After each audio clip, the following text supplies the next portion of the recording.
What's up, everyone? Daddy Warbucks here, and today we are continuing our playthrough of Waterdeep Dragon Heist. Okay, so since the last session, right? The party had been following up the events that kind of started early in the morning at our last session, right?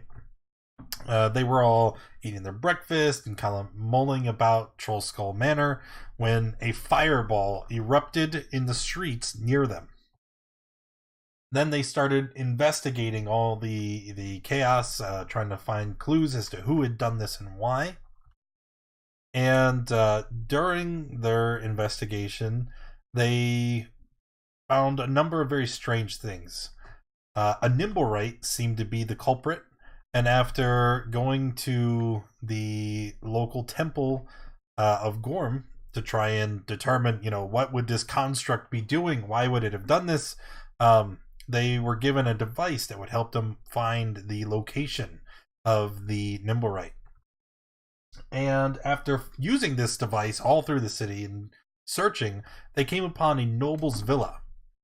And after subtly, I guess we can say subtly, you guys got caught, but then you just kind of killed everybody and then made your way in. So yeah, subtly and smoothly infiltrated the villa. They found a full scale combat was unfolding between the nobles guards and another attacking faction. And did you guys ever actually get to determine who was the attacking group? I can't recall. It was the Zentarum. Yes. Okay. So it was the Zentarum. The party was aware of that. I think you examined one of the corpses downstairs and saw the tattoo. Was it? Well, Sure. that and the dude we were trying to chase with the burned face we knew was Zentarum. Ah, that's right. That's right. Okay. And then after going upstairs, they managed to kind of ally themselves with the noble house and its guards, subduing the rest of the Zentarum that were rioting through. But then something happened. What would you guys sum up with what happened? The mage killed us. He's a sorcerer, and his knees way too hard and try to blind the guards. That's right, because it appeared that the nobles were definitely hiding something. And this Zentarum, who was badly burned, that the party had been following, made it a point that they were trying to silence him. And Phoebus decided that he wanted to know what the man was talking about. So he initiated this combat against the nobles, and it didn't work out so well. No, it did not. No, it did not. The party was quickly overwhelmed, and everyone, except for Jerry, because Jerry he beat feet quite hastily. Everybody was knocked unconscious or dead. They're not really sure. I think half the party actually thinks they're gonna roll characters right now, whereas the other ones are holding out hope that they're not actually dead.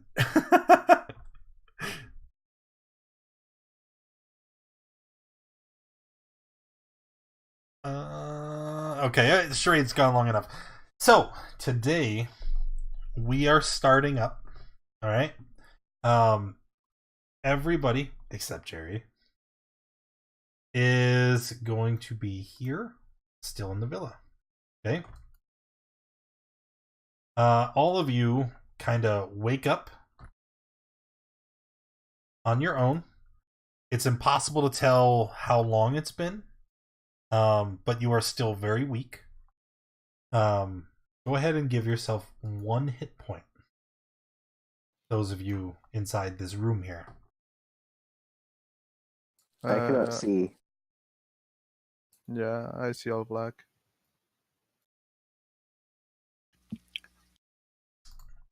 Also don't have my character sheet. Ah, that's why you Yeah, can't that too. see. That's why you can't see. Okay, let me add those back to your journal. Oh, is that was you trying to trick us into thinking we were dead? Because it kind of worked. What?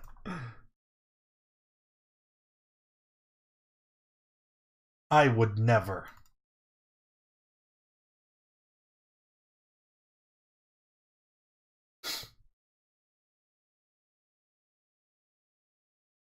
Okay, Darnock, you can see now. Yep. Cool. Cool.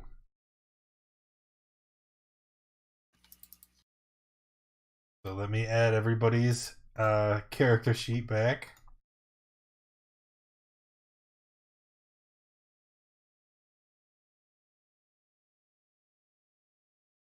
And Lothar. There we go. Alright, now you can see yourselves. Hopefully. And you find that you're in a small room. It's roughly 20 foot by 20 foot. It's got a dirt floor, and there is a large pile of hay heaped into the corner. There are 2 doors on either side of you, and you can hear sounds from a nearby door of obviously horses, right? You could hear horses and mules braying, the kind of stomping their hooves. Tuit says he can't see. Let me check his sheet, his character. I can see my token, but everywhere's black. It's probably because there's no light source in here. Yeah.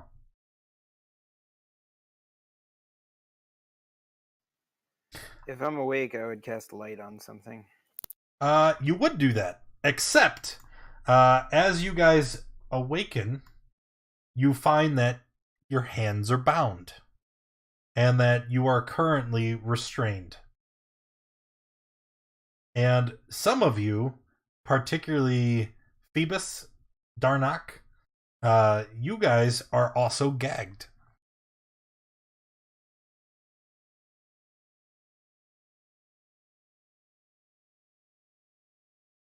Oh, that's fair. That's fair. Daddy, Yes. why is my strength at 16? So Lothar, make a perception check.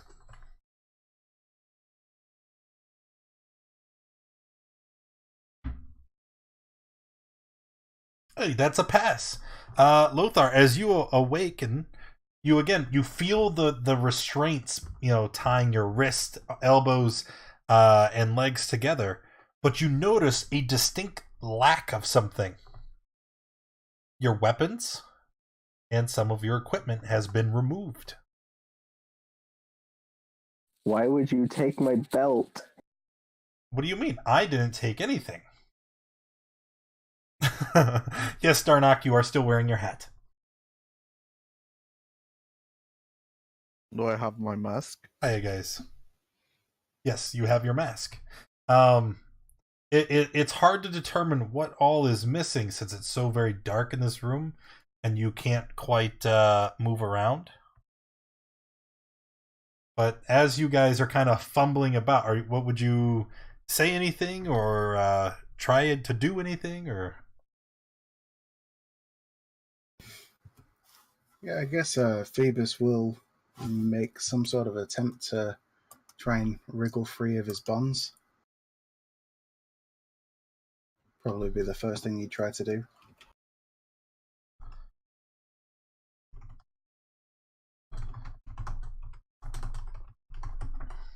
Okay. No roll. You find that the bonds are quite sturdy and that it looks like they've been roped around several times. So ultimately, all of you, just through the dark, you hear this grunting. I'd imagine, what would that sound like, Phoebus? Just him. Except he's gagged, so he can't say anything. Excellent. From the darkness, you hear a voice call out, "Hey now, That's not gonna help.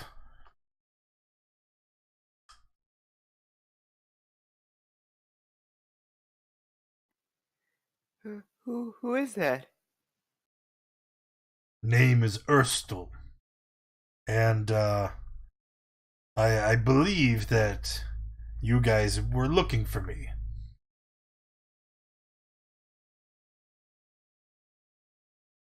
We were? What are you?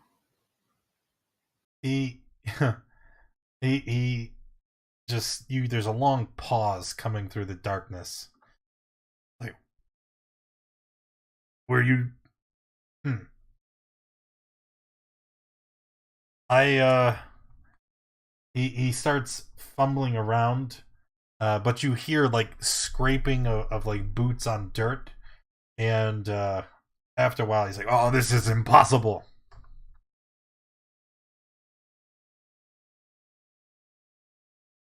From here or somewhere else? What do you mean? He's in the room with you. You can tell from where you are, Van Eld. He sounds like he's just maybe 5-6 feet away. Oh. Uh, I'll like flinch around and ask who he is again. Look, Why are we looking for you? Who are you?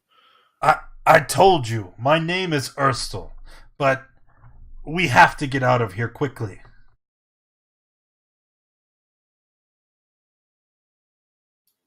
I have to agree, but I don't see a way. Well, the Growlhuns, it looks like they took most of my equipment and my weapons, but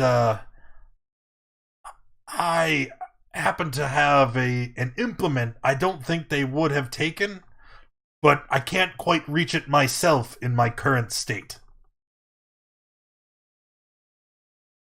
If one of you could scoot closer to me, maybe we could work together. If we can get free, it would, I'm sure, be beneficial to most of us. Let's try that. Lower your voice. Well, just I need one of you to come here. I can't see you.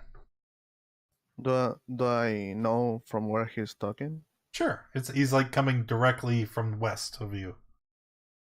Okay, I'll move there and So, like, well, with my- moving is a little different. It's like because your ankles and knees are bound too, so it's like Oh, you kind of have to worm your way over. I thought it was only my arms. Okay. No, it's I- it's wrist, elbows, knees, and ankles. Okay, I'll like roll there, I guess. And eventually, you kind of like roll like directly into another person. You can tell it's a medium-sized humanoid, but beyond that, you can't really determine any other features except that this man, he smells like he's been in a bonfire. Like there's this distinct odor of like burning clothes and refuse that kind of like permeates the immediate space around him.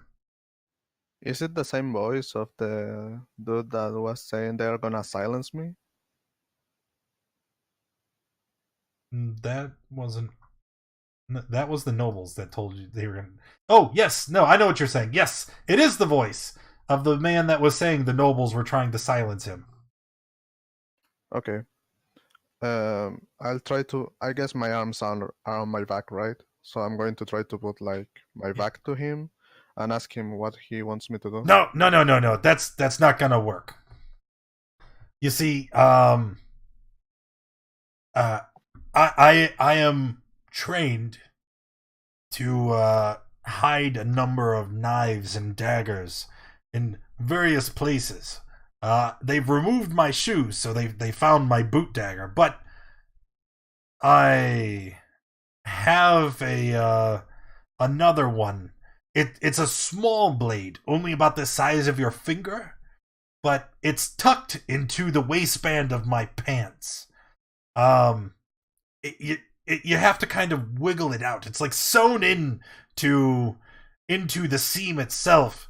But if you could like just reach down here and maybe grab it with your teeth, then we could use it to saw through one of these ropes. Well, that's kind of difficult for me. I have a mask on my mouth. I can't use my teeth. Well, can you like maybe rub your face on the ground to pull the mask down? Or here, bring your face closer to mine. I'll bite the mask and pull it away. I'll try to do that. Try to do what? Get closer to him? I mean, I'm already close to him, so he just needs to like turn to me, I guess. Okay, he kind of tries to lean in, and you do as well. And obviously, like you can't see each other. It's pitch black, so you just kind of end up, bashing each other's foreheads. And he's like, "Oh, come on, man, we have to hurry. It's only a matter of time before they send someone in after us.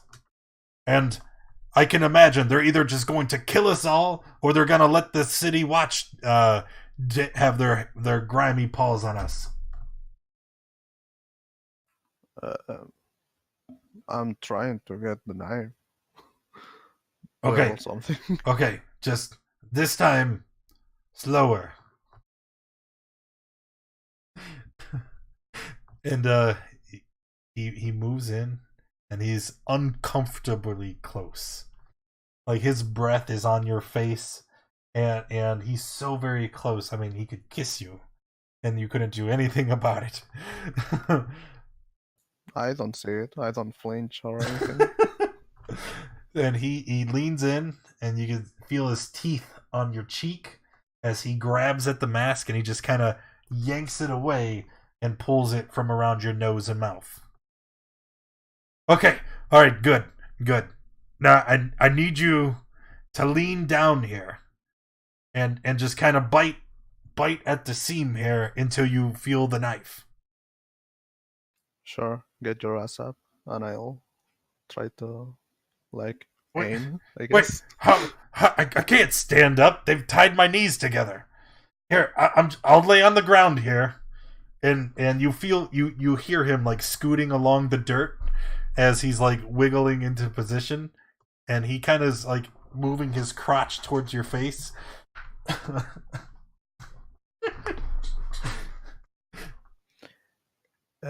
Is it stinky? Is it stink? No, I'm gonna say no. Okay. I tried to get.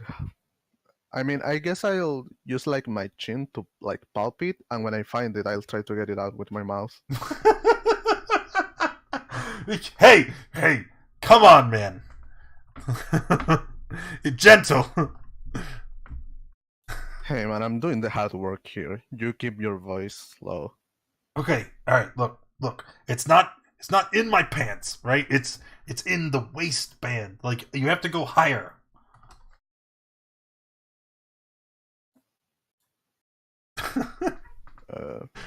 I guess I'm trying to aim higher now. Okay, and as you kind of like bite, or do I have to like remove it? I'm guessing it's like, oh no, because if it was like over the waist, they will have seen it. I guess I have to remember he said it's okay. So as you kind of fumble around here in the dark using your teeth and tongue to try and feel the location of the knife, you can see like near the button of his trousers there is an object maybe 3 inches long. Wow. An object 3 inches long that is made of hard metal, and it's kind of shoved into the waistband of his pants. And he's like, okay, if you could just like, it'll slide right out. There's a handle on the inside. Just grab it with your teeth. I'll try to do that. Okay. As you do, you can grab it with. I'm not trying to. As you grab it and begin to pull, You hear him wince in pain as the dagger kind of scrapes across his belly, and you can feel a warm splash of blood on your lip. I flinch a little, Hey, I guess. stop! You can't. Don't drop the knife. Just do you have it? I heard. Okay, all right. Get my hands, and he starts rolling around to position his hands towards your mouth. I'm going to try my best to not cut you, man. Let's do this. All right. Let's call it's dexterity. See if you are dexterous enough to cut the man's ropes with your tiny pelvic knife in your teeth. Do I get my proficiency? Sure.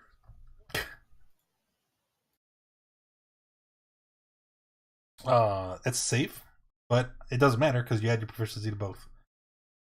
All right, so you begin to cut, and then you feel the man. He kind of lets out a cry of relief as he pulls his hands apart, and then you feel one arm grabbing you around the throat, and the other one fishes the knife out of your mouth. Is it like violently grabbing my throat? He does, yes. He kind of pushes you to the ground as he is now holding the knife above you. And he shouts out, "Nobody move! I have the knife now, and your friend will get it if you don't be careful. Why were you following me? Who do you work for?"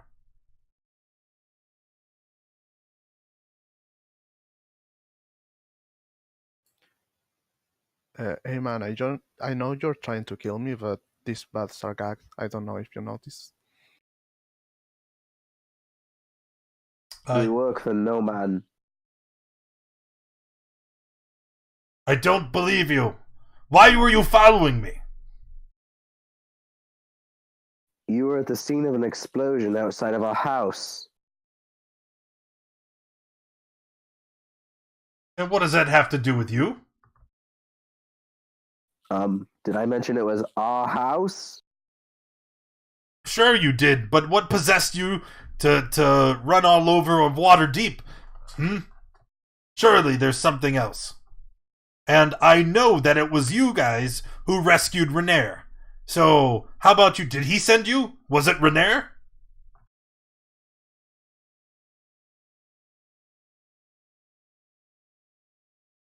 This is Southern justice. Southern justice. You're a bunch of vigilantes. More or less, yes.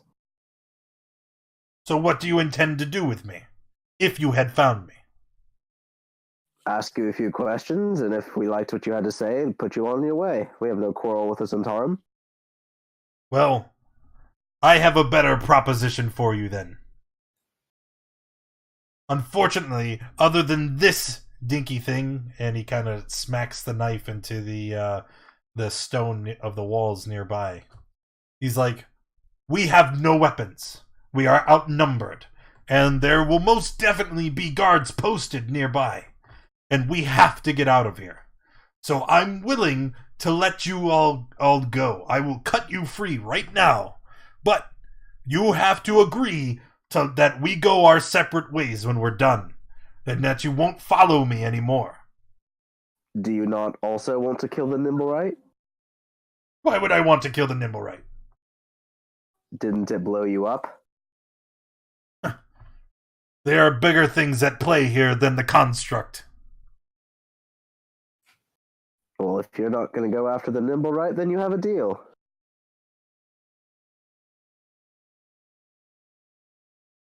Anybody else have anything to say or add? I'm just trying to not get killed with like a mini knife. Right? Phoebus is just sat there quietly watching what's going on.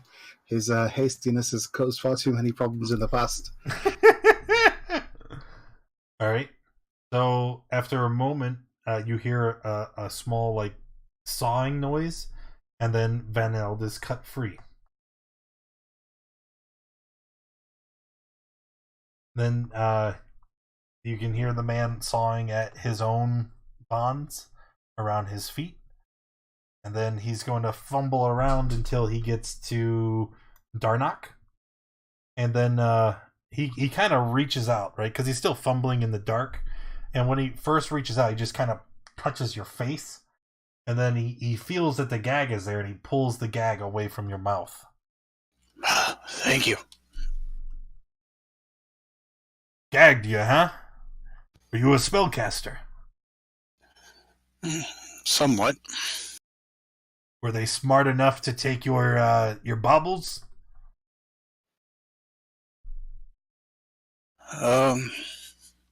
No, I don't think they did.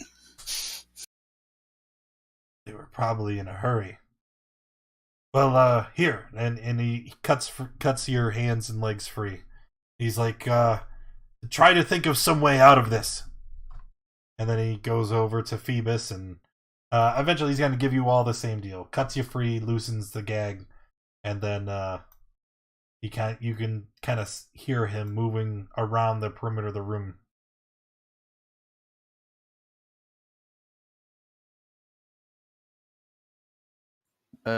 This is like an out of character question, I guess. But you took my weapons, right? Did the guards take my thieves' tools? Because they are on my sheet, but I think they will take them away. Well, I think you answered your own question. I took your weapons, right? So anything else that's still on your sheet, they've either overlooked or failed to notice. Nice. So 2, it's going to cast light. Take that out, man. They're gonna notice us. Alright, with the light cantrip used, you guys see that you're in a small room. It must be a part of the barn. There are 2 very sturdy wooden doors, and trying to open the door, you find it is very obviously locked. And you see that the man who's been talking to you is indeed old Two-Face there. No windows, right? No windows.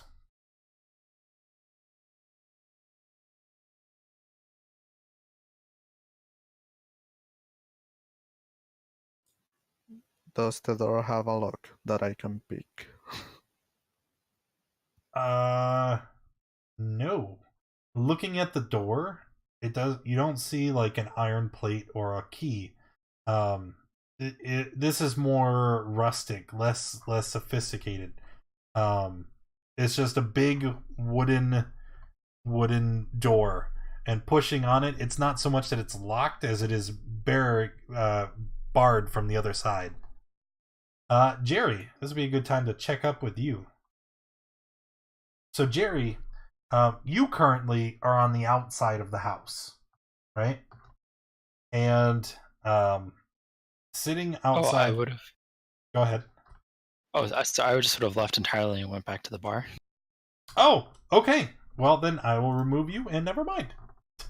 All right. Oh, that's what you meant. You're gonna chill with the ghost and drink. Okay. All right. So back to you guys. What were you saying?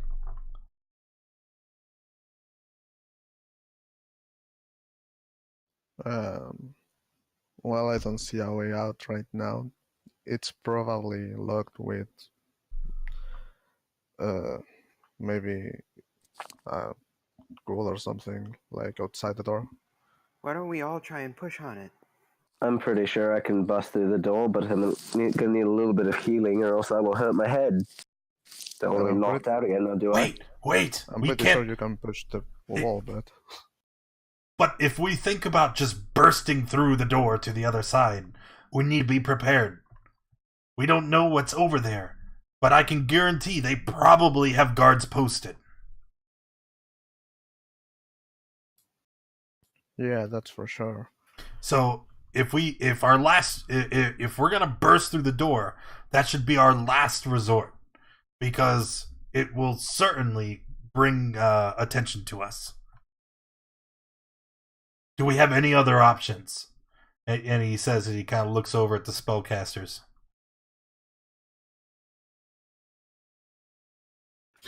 I'm afraid my ability to manipulate magic is somewhat weakened at the minute. Require rest. Can we tell sort of what's causing the door to be stuck? It seems like there's just like a bunch of crap Just on the other side. something heavy on the other side. Yeah.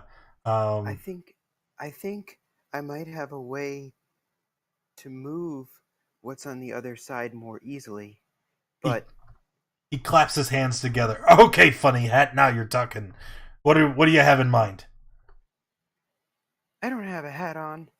It's Tuit speaking, by the way. Oh. I can make the ground very slick underneath the door and maybe on the other side. What is that gonna do? Maybe then we can slide the door open, kind of as the heavy materials on the other side are more easy to push away.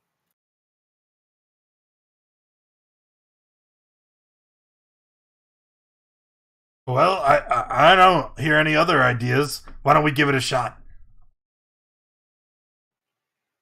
So I'm going to kind of get on my hands and knees and get a good look at whatever seems to be blocking the door and try and cast grease kind of under it as I can. Let's say that under the door there's like a quarter of an inch, right?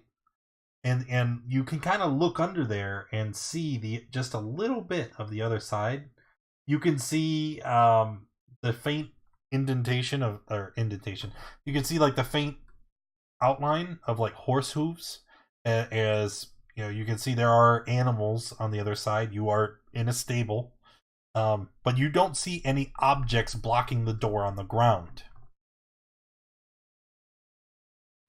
I think whatever's blocking the door is maybe it's bolted shut from the other side or something, but that idea of making the ground slick is not going to help, I don't think. Maybe I could try and make the door slick somehow. Are there any hinges on this door? Yeah, there's hinges on the door.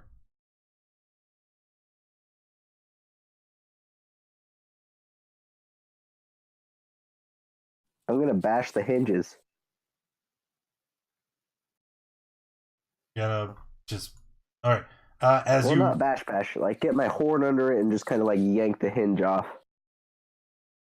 With your horn. Yeah. Okay. Go ahead and make an athletics check. DC 25.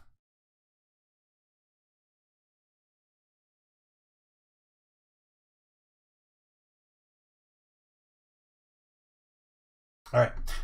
You try to use the tip of your horn to pry the hinge off of the wooden door, and as you do, the pulling of your horn, it would be akin to like feeling like your hair is getting ripped out of your scalp. Like it is excruciating. And while you're doing this, I would imagine it wouldn't just be like, quiet and stoic. No, you're grunting and heaving, and Ursel looks at you, panicked. Be quiet! You're going to draw attention! And Darnhook will present a crowbar to him. Well, that would have been nice to have at first. Hand me the crowbar. I didn't know that's what you were doing, so here you are.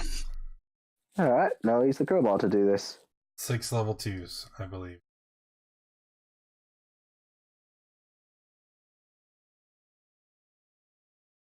So, gotta use the crowbar again? Yeah. Alright, athletics with advantage. We'll say DC 20 now. It'll be a bit easier. I still don't know if he can do it. Holy shit. Okay. With a pop, a very loud pop, you rip the iron of the hinge from the door.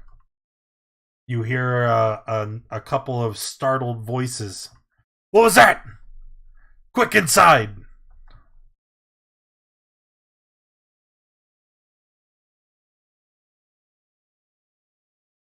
Everyone, roll Should I initiative. use second wind?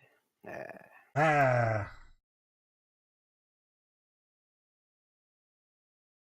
They're not gonna survive this encounter.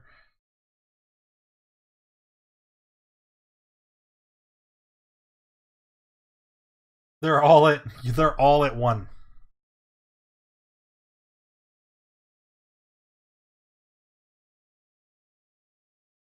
I'm gonna say turn off the light if that works. All right. Well, Lothar, you get to go first.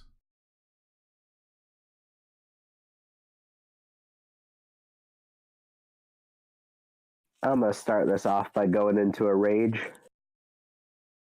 What's that gonna do? You're at one. It's gonna give me extra damage. Fair enough.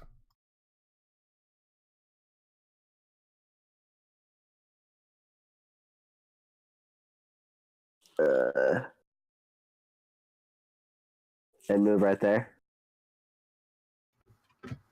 In action for turn? Do a push up. So no action? Yeah, no action.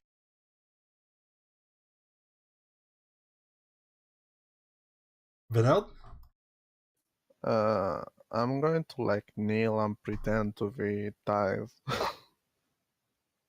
I guess if Phoebus takes the light out, we can try to make a surprise attack. So you're gonna do what? You're gonna ready in action? No, I'm pretending to be tied. Okay. They can clearly see that you're not.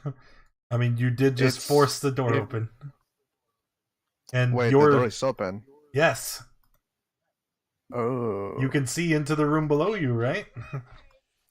It's wondrous. I thought we opened time. this door because Should they Lothar was survive standing this there. encounter, But okay. they'll have a wondrous item waiting for them. That is a big if, though. That's a big if, right? I'm dodging, I guess. 92. Oh, god damn it. Alright, to it. I'm going to ready in. I'm going to move forward a little bit. Try and see what's up.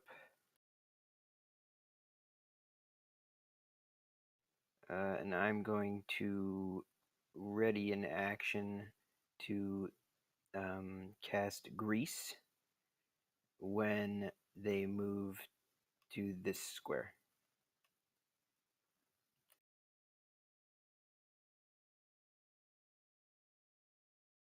Why wouldn't you just cast it now?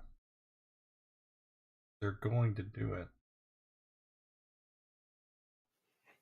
Okay, fine. Because if I move in there and then they can just kill me if they fail. Oh, but are you at max move? No. Like this room is only. Move in there and run. Okay, fair enough. Okay, so let me get the area of effect.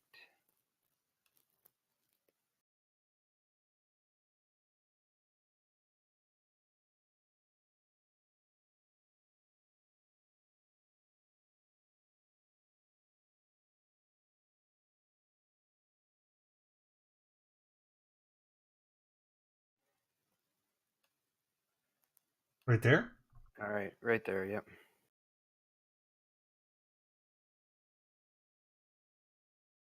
So deck saves from them both or fall prone.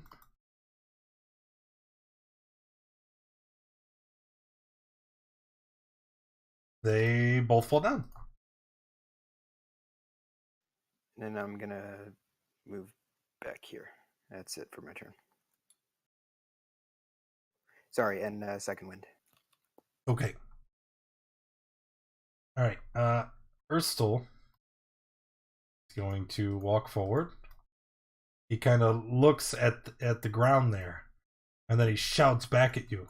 You've mucked up our exit! Why would you do this? Are we gonna fight or are we gonna run? And he's gripping the pelvic dagger, and he's just looking back at the party. He's gonna hold his action. Phoebus? Phoebus is going to move forward a little bit. Alright, so you can see two people there. He is going to call down a bolt of radiant energy on this guy who's lying on the ground.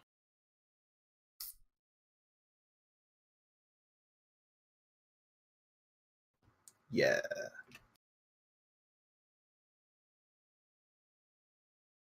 It's failed, so I'm not gonna bother. Yep, he takes 2. That's about that. Yep, that'll end his turn. Alright, the veterans are going to stand up.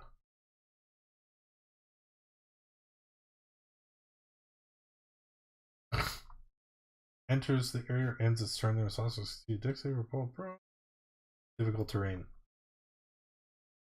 So they will move 10, 15. That's his max move. And that one, that's his max move. So this one here will be dodging, whereas the one on top will be attacking Urstel.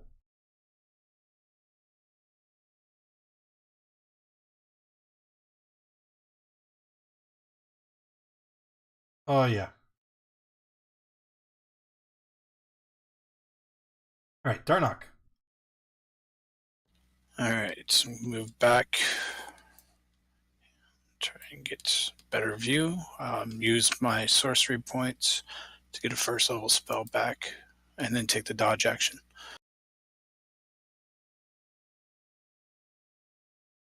And that's my turn. Lothar? Alright, I'm gonna move up here. It's great that I can talk and move now. This guy below me, I am going to gore with my horn. Okay.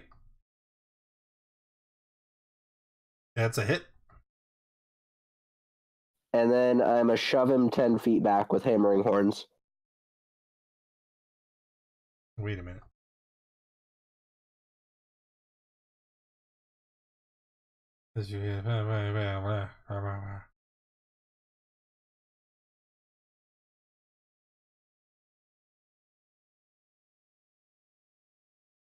Guess it was his first turn. Okay. What's the save? It's strength? Yeah, strength. But yeah, what's the DC? 13 now, Mr. Take Away My Belt. Alright, and that is a 13. Well, crap. Was there any other action there? Nope, that was my action and my bonus. Alright, Vanel? Okay.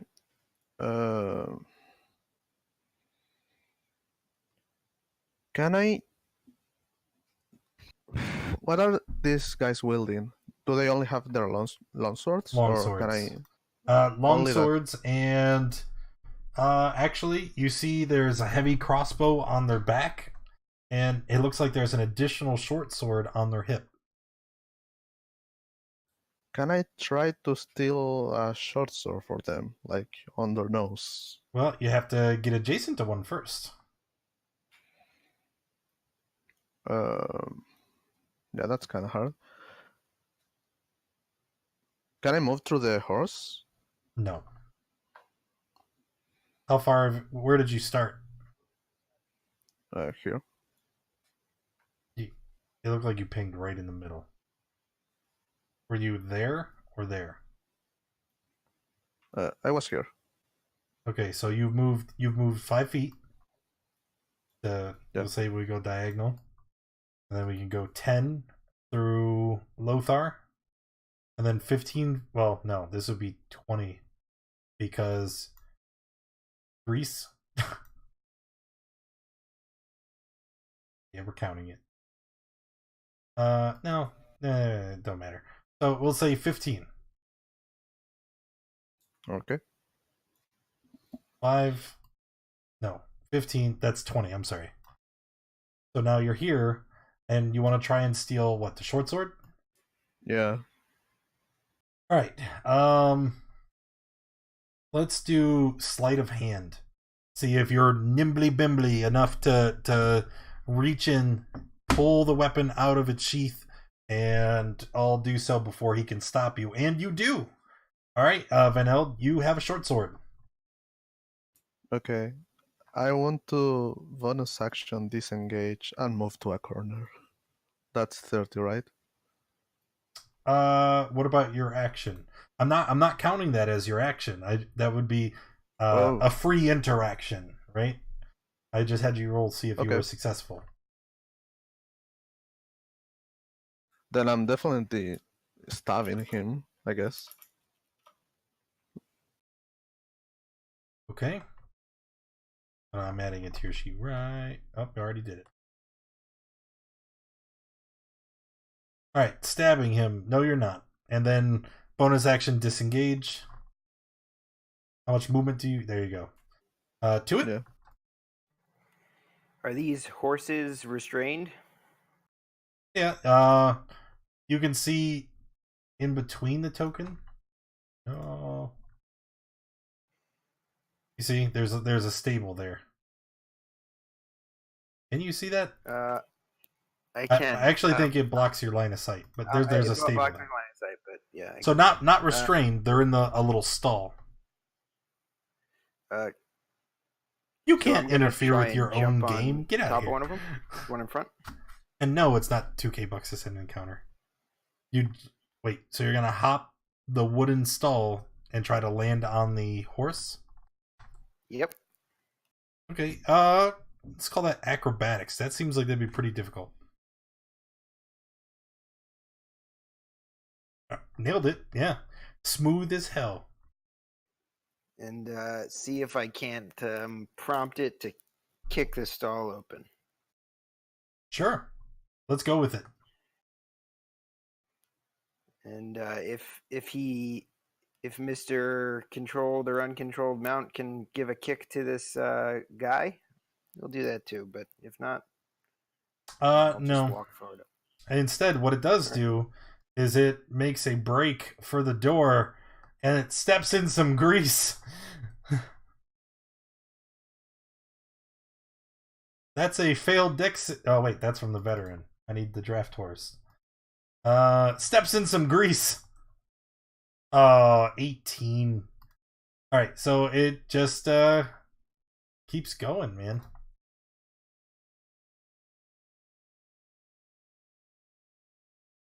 Bye, Vidal. You were our light. So it went 5, 10, 20, 30, 40. There we go. We'll say the horse gets there. And the horse looks kind of scared just because you just kind of like kicked it and then it wouldn't be a. You gotta just pet it. He didn't get an option, right? I'm considering it forced movement because the horse just said and ran. All right. So Erstel is looking around. And he's like, "Hey, maybe that's not a bad idea." And he is going to bonus action disengage. Oh, he totally can't.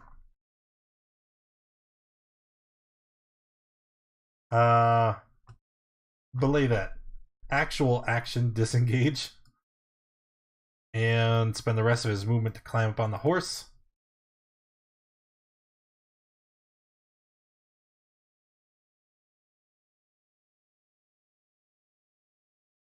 And he is going to also prompt his horse to just run. Get out of there. And the veteran will take a swipe at Ursel as he tries to flee. This will be the one to the south of Lothar.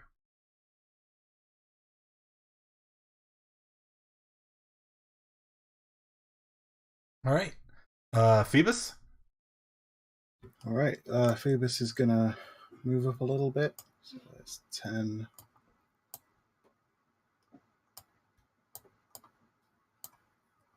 Let's see. So that's 25. He's just going to use dash action to spend some more movement climbing on top of the horse. All right. And if he can, give it a kick.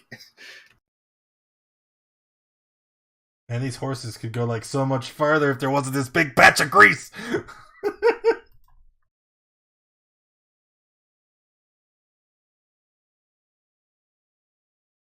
Oh wait, they actually could, because they still have their dash.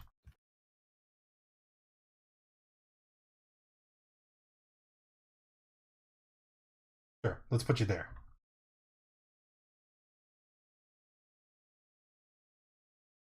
All right, the veterans, now completely encased in dark, they're just gonna swing wildly, trying to attack, say, Lothar. You're the only one nearby.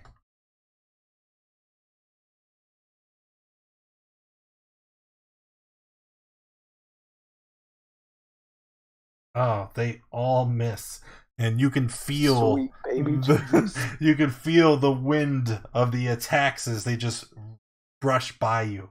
You swear, you can feel the hairs on your head falling as they were cut by the sharp blades, and one of the edges of your braids has been lopped off. Darnock, oh, he's already charging forward. Yep, I'm gonna go ahead and dash towards the horse. Okay, and then hop on. Yep. So and give it a swift kick 20 while trying to stroke its mane 30, to keep it calm. 40.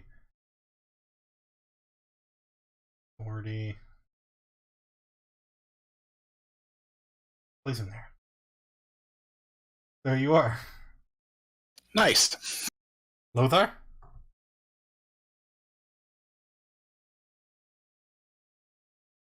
Well,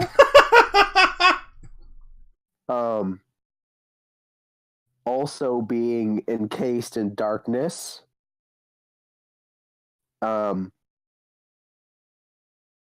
I take the dash action where I thought the door would have been. You can see, let's say you can see the move. Oh. I guess I should probably open the door, huh? Woo! Because it's definitely open. They came in.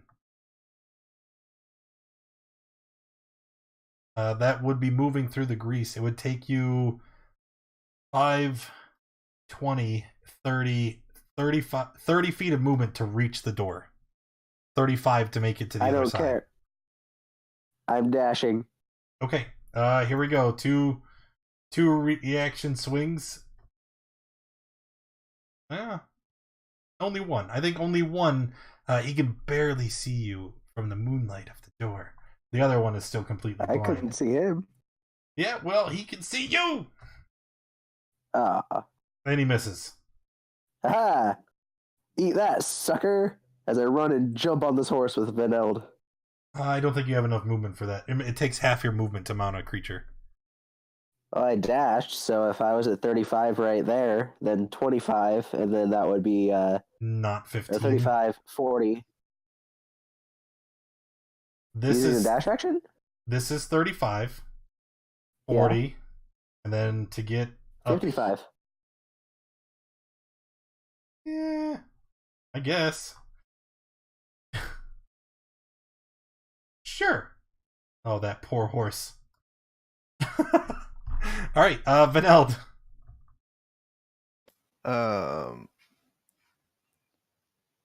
Okay, I'm going to bonus action dash and action dash as far as I can, somewhere here, I guess. So this is 25, right? Until here? For you, yeah. Okay, so I'm surprised you didn't go for the I last get like horse. here, and I try. Can this thing? No, like, you get can't fit a- 3 people to a horse. Okay, I'm running then. The 2 on there barely fit. I'm having a hard time with the 35. suspension of disbelief that the Minotaur can ride a horse. I have 55 left, so So you hop up behind Phoebus there? I still have 55 feet of movement.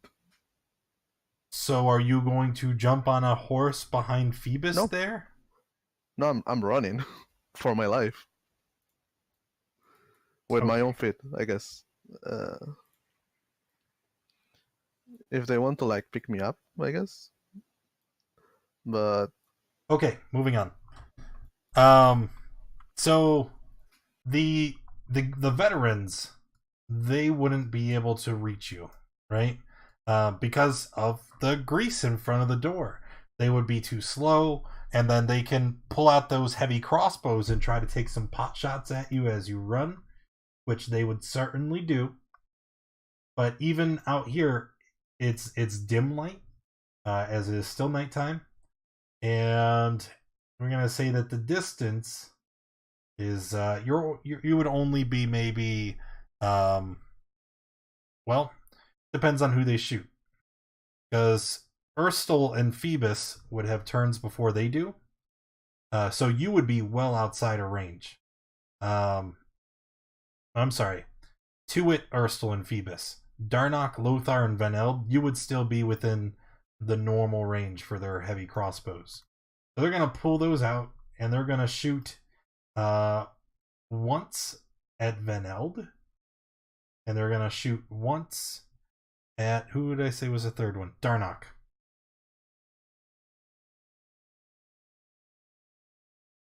Vaneld, is that a hit? Yep. All right, Vaneld goes down. Darnock, it misses. And the Minotaur behind me helped, I guess. Yeah, I guess. All right. So Tuit would have rode forward at this point. Urstel would have rode forward. Phoebus would have rode forward. Veterans just fired. So Darnock and Lothar, your horse is bringing up the rear, and you can see Vaneld is lying on the ground, crossbow bolt, protruding from his back. What would the two of you do? Is there anything that you can do or would do?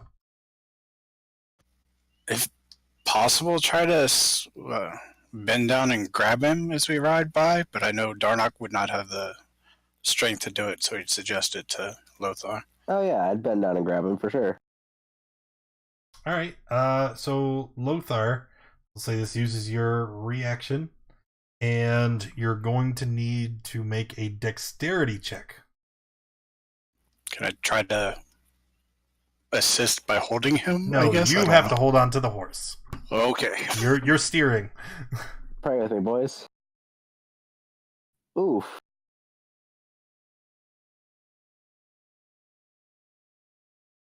All right. Failing that, is there anything else? Well, this is quite the predicament. I wasn't able to grab him, so he wasn't our healer, so bye. Unfortunately, you can't control when the horse moves. Darnock controls when the horse moves.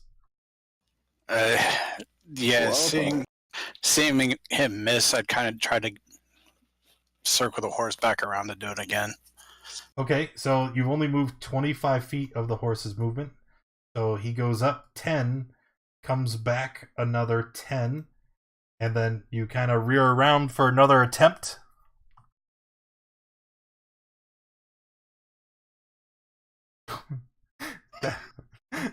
Oh man. The hell is wrong with you? All right. The horse is dashing for its action. It's gonna turn. It's got another 40 feet of movement. One more try, I guess. So 9, 20. Come on, Darnock. All right. So you grab. He reaches down, right, and he's gonna grab. He's gonna grab Vanille by the ankle, right, and he just kind of is holding on. He whips him up over his shoulder. I'm gonna say he is successful in grabbing him, but Vanille, them mangling your bleeding body is quite a stress. You're going to take one failed death save. And he scoops you up, and then you all and the horse, this is ridiculous, continue to run forward. And this horse, well over encumbered. So it's going to only move forward another 5 feet before it ends its turn. You're done. You're unconscious. Death save.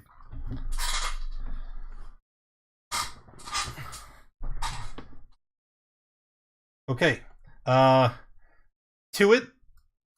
Is there anything that you would do? I don't think you can even see them. They're so far behind you at this point. That is true. Is there an owl flying around that can go help them somehow? You don't actually know where your familiar is. You lost sight of it when you went unconscious. Okay. Then there is nothing I can do. All right. So as you guys approach the gate, the Earthstill shouts, "It's gonna be difficult. We have to hop the gate." Phoebus and Tuit make. Well, no, you wouldn't make anything. It'd be the horse.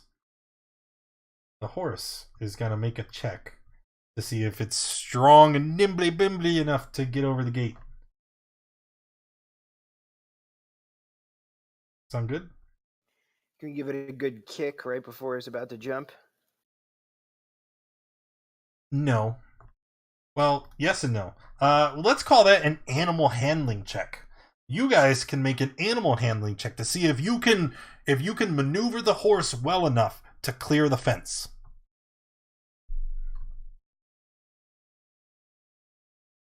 Okay, so your horse is going to make its strength check with advantage. And we'll call it DC 13. Nothing difficult.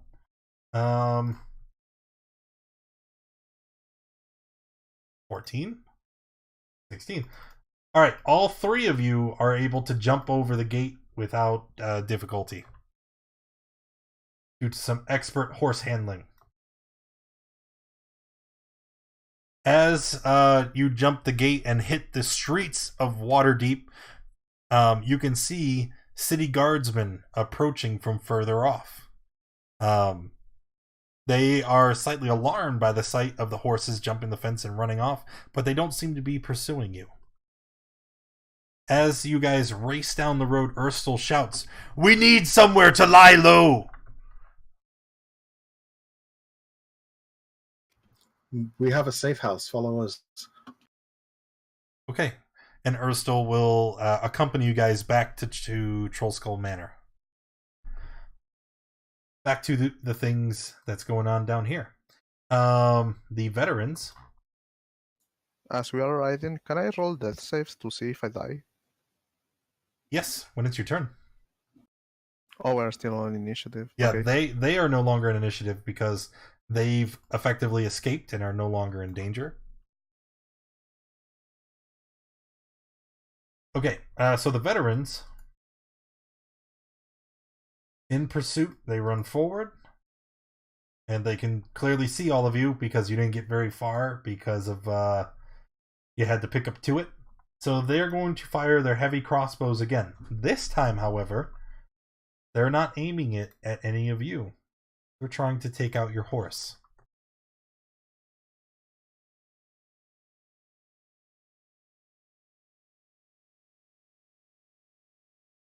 Can they see? Yeah, you're outside, and remember, it's dim light everywhere. So both of the crossbow bolts strike the horse in its side. It lets out a a cry of pain, and it begins to limp forward, but it still runs. All right, Darnock. Seeing the others jump the fence, he's going to say to Lothar, you might have to jump off. And then he's going to cast Chaos Bolt at the veterans. So cast your Chaos Bolt. That is a miss.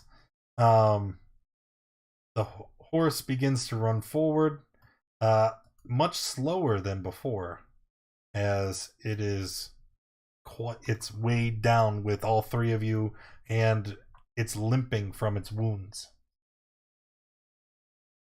Lothar, what would you like to do? Well, I can't see anything, so how far away is me to the gate? Well, you can't see. Oh, it's dim light. Make a perception check to see if you would be able to see that, and you would have disadvantage because dim lighting. All right, disadvantage. I'm just DC 10. All right, it's you can only see a few feet in front of your face. You know, big burly minotaur aren't quite accustomed to the dark. Wait, that's not true. You guys live in like mazes and shit. All right, doesn't matter. You can't see. You don't know. Could be 20 feet. It could be 200 for all you care. Dodge action. Death save, Vaneld.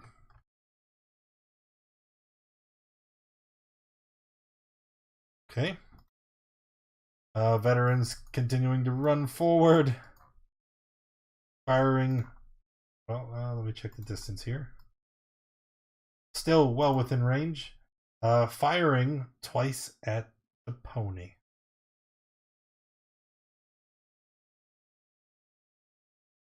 Oh my god. It takes another bolt, but doesn't seem to be phased. It kind of rears up for a moment and charges ahead. And Darnock, what would you like to do now? I didn't forget it. I'm ignoring it. I'm just going to try to edge the horse one forward. I don't have anything else I can really do. Okay. The horse gets up to the wall. Right? And you can tell it's just weak. It can barely trudge along at this point. How tall is the wall compared to the horse? Well, remember, it's a 10-foot wall. It's quite a feat for the animal to be able to jump over it.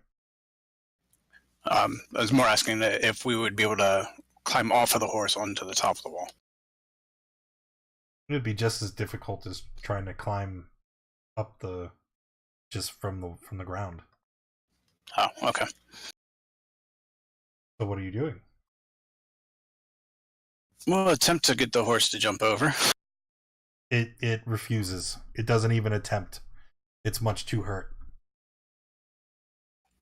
Then I'm gonna just slide off and then attempt to climb over the wall myself. Okay. Athletics? No. You grip at the cobblestones and try to hoist yourself up, but you can't seem to find purchase. Lothar? Am I still raging at this point? No, you wouldn't be. You haven't attacked anything or taken damage. Alright, well, I go into a second rage, and... Do you still have rages left? Yeah, I never used them last session. I still have both. Alright. Okay, go ahead. I was trying to be conservative because I thought we were going up against a boss. I take the limp boy on my shoulder, and I just try to jump over the fence. Well, if you try to jump over the fence, that flat will not happen. That is outside the realm of possibility. Well, I meant from the horse, so it'd be like a 5-foot jump. No, the horse can barely stand. It would just you would try to jump off of it, and it would just crumple to the ground. Okay, well then I try to like mantle over it, not just straight jump, but like one-armed grab over jump. I mean, you want to climb? You want to climb the wall? Yeah, that's the word I was looking for. Make an athletics check. This poor horse. And you yes, you would have advantage if you're raging. Trying to press it, but it's not wanting to go. There we go. Yes. What? Deceive the wall. Whoa, I am your master, wall. Let me through. Again? I think I need to get my device calibrated. There you go. 19. So, and you did say you were carrying Van Eld, right? Yep. All right. So with Van Eld kind of slumped over your shoulder, he reaches up and using his hoofs to push off, he eventually is able to kind of like pull himself up to his belly, drop Van Eld over to the other side, and hoist himself over the wall. Van Eld, let's see one more death save. Fall damage from being dropped. I could do that, but I'm a That nice kills guy. me. That one also one kills me. fail. Woo!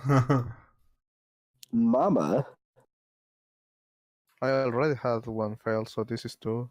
So Yeah, it says it right there in chat.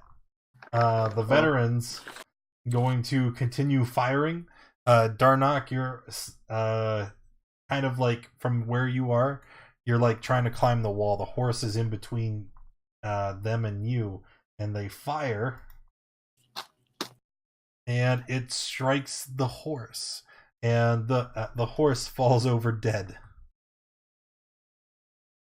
The second bolt comes flying. Oh no! Darnak, take 9.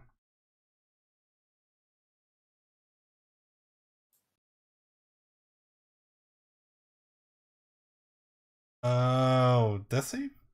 Maybe it's a nat 20? No, it's not nat 20. Van Eld, one final save from you two.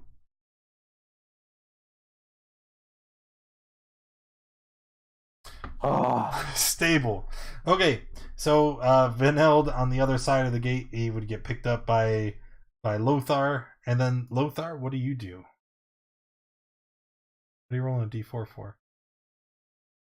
just how many days it would take for him to gain an HP? Oh, the hours? I'm sure once you get to the safe house, you'll rest. It won't matter. Lothar, what are we doing? Does Van Eld have any rope on him or anything? Well, yeah. You still have your adventuring packs. I swear to God, if this kills me, man. All right, jump back over the fence. No man left behind.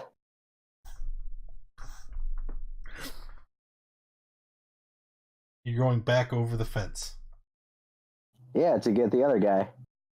And Van Eld is on the ground outside the fence, right? You're not taking him, obviously. Yes. Okay. Just me. Athletics with advantage. We'll say you maintain your rage. Bam. Please. There. That's sufficient. You jump back on the other side of the wall. All right, and that was my action, correct? Nah. Let's see where this goes. All right. I grab the other one and go back over the fence. Okay, so let me see here. So that'd be 5, 10, 15. And then action to pick him up. 15. Yep. 30 puts you right at the end of the wall. You have no more movement to jump back across. All right. How far away are the guards about? I think when we measured it, it's like 60 feet. Within crossbow bolt range, 70 feet. Go prone.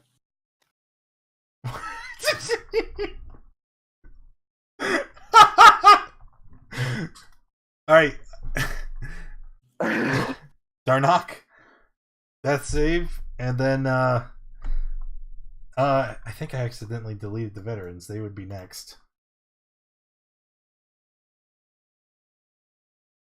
All right, the veterans, they're going to fire at the two of you. Disadvantage because you're prone. Miss. Miss. All right, so it's Darnok's turn. Well, it would be Lothar's turn, but I don't think it matters. So Lothar stands up, 15 feet of movement. Ooh, God. And then you try to jump across. Let's see the athletics check. 18. You make it to the other side, and then the veterans, they wouldn't be able to make it to the wall and fire on you, so you're effectively out of combat. That was your turn. Darnok, another death save. Ooh. Lothar, you've got one opportunity. Are you try and stabilize him before you run back to safety? It's just my one opportunity. Yep, I'm doing it. Good thing I don't have a negative modifier for medicine.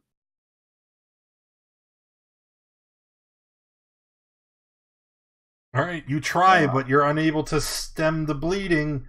Darnok, another death save. Oh.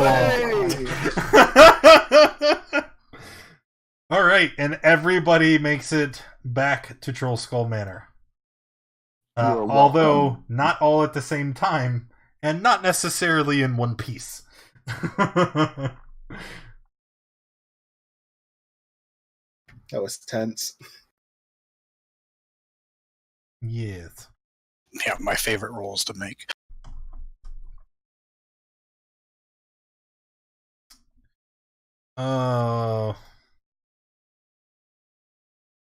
Okay, so here we are in Troll Skull Manor. Everybody is either unconscious or bleeding. Everybody except Jerry. When you guys, okay, the party bursts in through the door. Right, they're supporting each other. They're bleeding. Some of them are near death. Jerry, what sight greets them when they enter Troll Skull Manor? Well, I'm sitting at the bar with like 6 smashed glass containers from where the ghost has kind of knocked over all the beers I've. You guys care for a pint? You look like you've been working.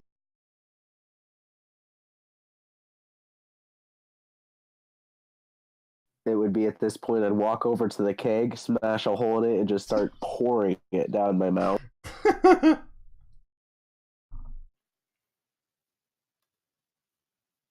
Well, does anyone have any of their weapons? Oh yeah, I've got mine right here. Those rat bastards took my totem. We're gonna need to go back and get that. Kill every last one of them until I get it. That's madness. There's no way we can go back. Maybe we could sell our horses and get some. Yes, you guys do have 4 horses now. I'm pretty sure if you try to fence stolen horses, they know who they belong to. Could always sell them to the Zentarum. Or maybe the Xanathars. No. You'll do no such thing. This whole episode was caused because of those bastard one-eyes. Alright, who are our one-eyes? I didn't see any pirates. The Xanathar. And who are they? Don't play coy with me, old man. I know who you are. You're aware of the Xanathar Guild. Why are they responsible? He kind of looks around at all of you, and he walks over to one of the windows and kind of looks out over the street. It's like, well, if we're gonna be hanging out here for a couple hours, there's no sense in being all secretive about it. How about we rest first? We're all quite tired and hurt, and I could go for some of that ale. And he points over to Jerry. I'll pour over like a big mug full and slide it over. Let's get our wits about us. Make sure we don't have to make a hasty retreat from the city watch in case we were followed. And then I'll tell you everything I know. As a thanks for saving my life. anytime. So if you haven't, or if you're still unconscious, let's go ahead and take a long rest. So those who are knocked out would wake up. You would recover hit points. During this time, people can mend their wounds, and then when ready, Erstal will be sitting at the bar with some ale. Might also be a good time to just do a quick bio. I need to pee.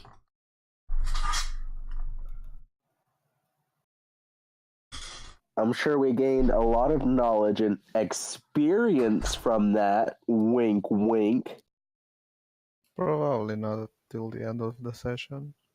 Well, Smart man. what experience would we get? I guess like for escaping. Yes. And killing the ghosts and those guards and just learning from our life. The old not dying experience. Yeah. The best kind of experience. Saved by the barbarian.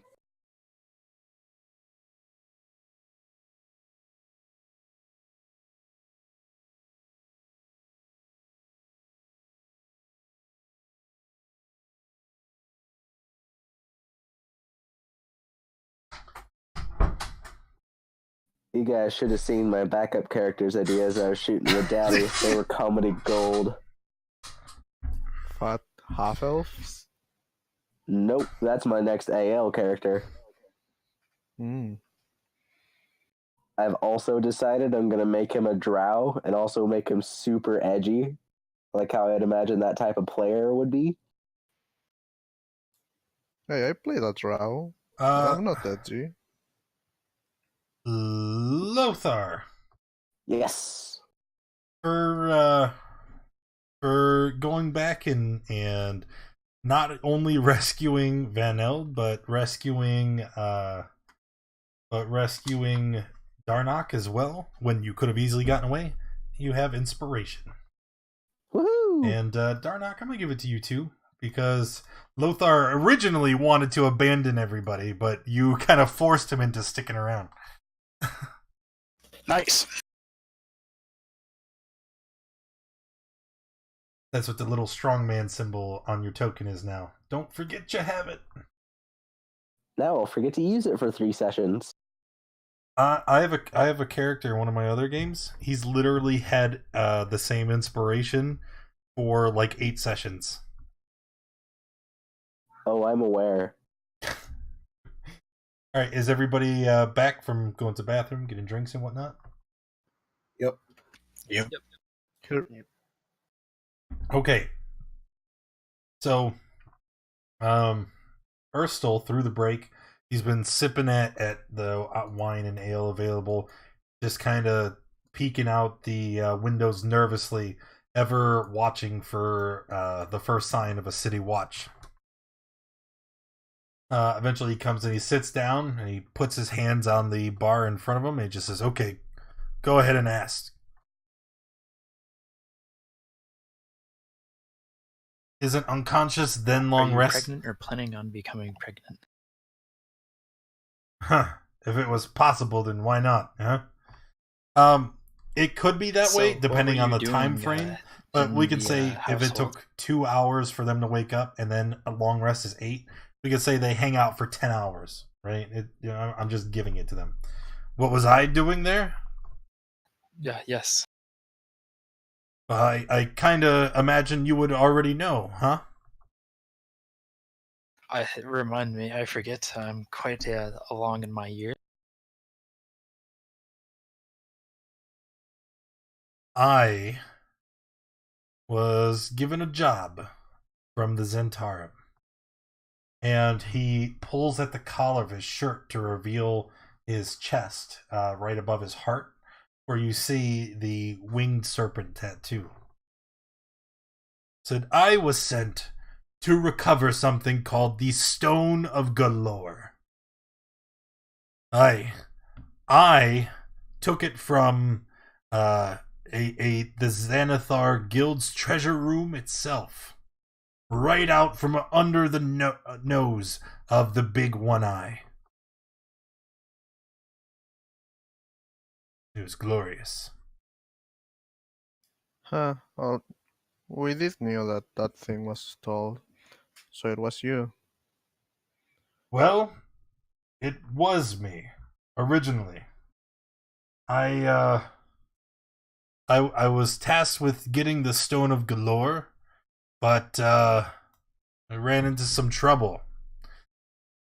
You see, House Growlhund has been bankrolling the Black Network's operations in Waterdeep, including the plot to kidnap Renair and the plot to steal the Stone of Galore. I was bringing it back, and on the way, she sent that construct to hit me with that fireball. Apparently, she decided that the Black Network was no longer one she wanted to deal with. I think she probably cut a deal with the Xanathar after the stone went missing. I would imagine the bastard offered her something like a vacancy on the Council of Masked Lords. Oh no, that necklace is gone. Anything that looked remotely magical was removed from your person.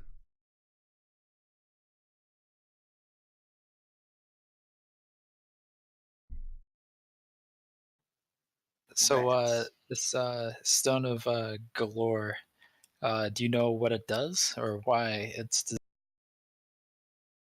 Well,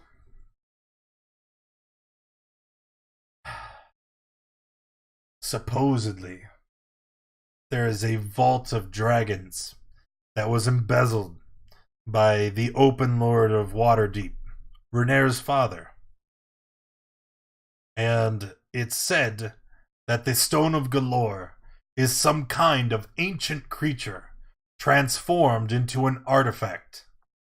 And the stone's entire purpose is to reveal the location of this hidden vault. It's said that there is 500,000 coins hidden somewhere in the city. And the war between the Xanathar and the Zentarum has been over trying to get the to this vault. The Xanathar accused us of taking it, and it doesn't matter that I might have actually taken it, but I've been trying to get it to the Black Network ever since. So the Grand House now have that stone. Well, maybe not yet. You think the machine still has it? Well,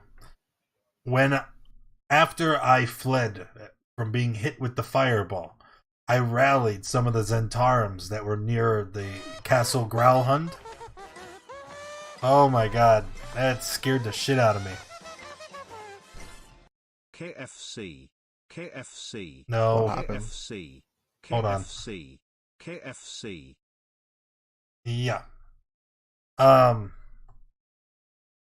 rallied the Zentarum near Castle Growlhund, and we meant to assault the nobles, take back what belonged to us, and then somebody had to interfere.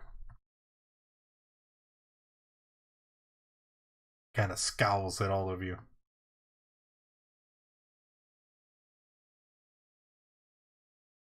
Whenever we attacked, I saw it. The nimble whatever. It jumped out of a window and went running through the city. I have no idea where it may be now. But wherever that thing is, that's where the stone is. Well, that's how we found you. It was at Castle Growlhund. Yes, I know, but are you not listening? It's not here anymore. Darnock will check his possessions to see if the detector is still on him. It is. Okay, he'll pull it out and activate it to see what happens. It begins to click and whir, but it doesn't seem like it's anywhere near you. Okay. Well, luckily for us, we have a way to find said Nimblewright. Yes. And I have ways of my own. The network has reputation for securing itself hard to find objects. I would say, though... Hey! Good shit, man! Appreciate that. I'm glad that you enjoy them. If you seek the stone, just know that you would be getting in the middle of a conflict with the Zentarum and the Xanathar. Maybe, if you joined us, we could forgive your past transgressions if you help us secure the vault. It seems that there's 6 of us and 1 of you. Perhaps you'll forgive it, and we'll let you. Huh. Threatening me? Oh, no threats. He looks to the other 5 of you. I could have killed you all easily while you were still bound and gagged in the stables. I thought we were friends. You better check the old man.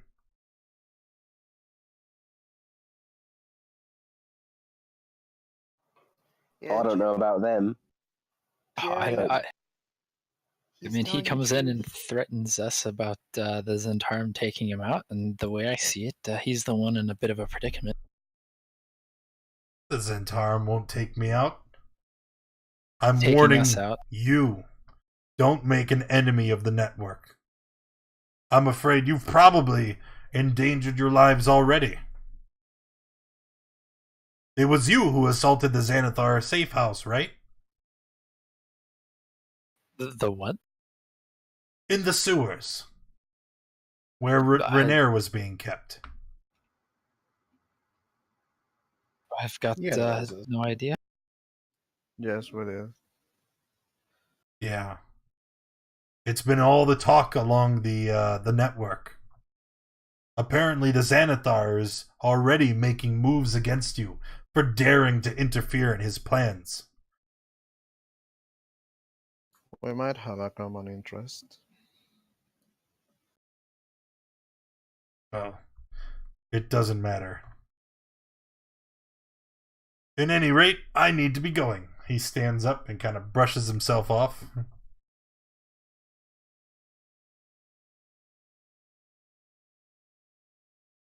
If you want us to join, what do we look for? This is obviously not a decision to take now, but...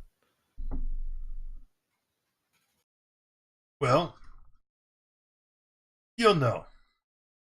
Don't look for us. We'll contact you. Well, I guess you know where we are. Yes, we Fine. do know where you live. Kind of looks around.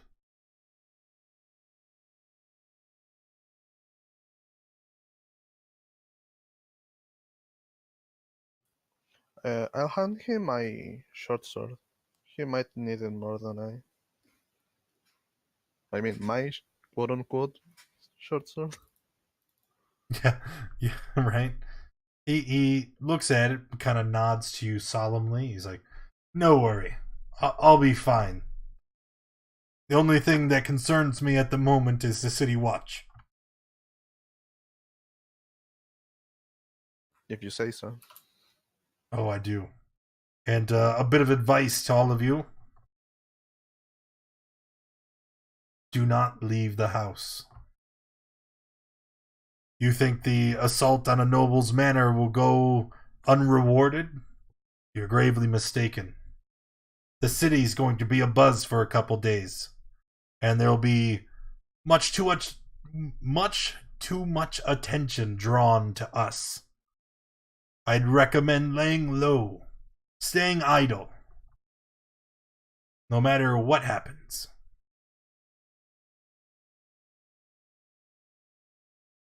I guess I can listen to that. Before you go, if you find any hints about that nimble right, would you pass on the information to us? If it could be beneficial to me or the network, I'll consider it. Well, considering that it, nearly blew you to pieces, I think maybe dealing with it might be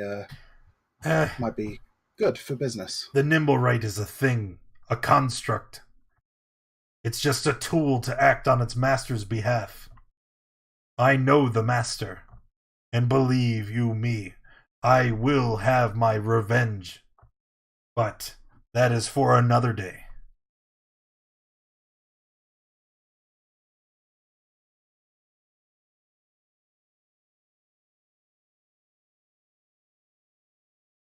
If there's nothing else, I will be leaving. And he starts to walk towards the door. Farewell.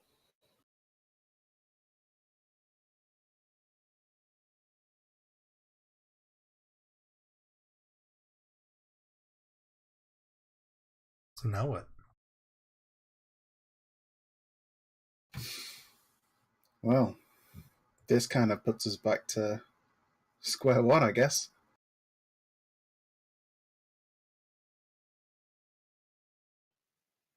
We don't have any way to fight. What if we get in trouble? What if these guys come for us? We don't have any weapons.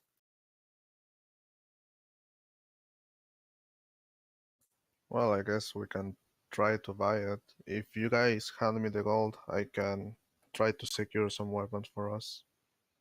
But I don't have any money. Can we sell those horses? I can also try to do that safely. I know how to move.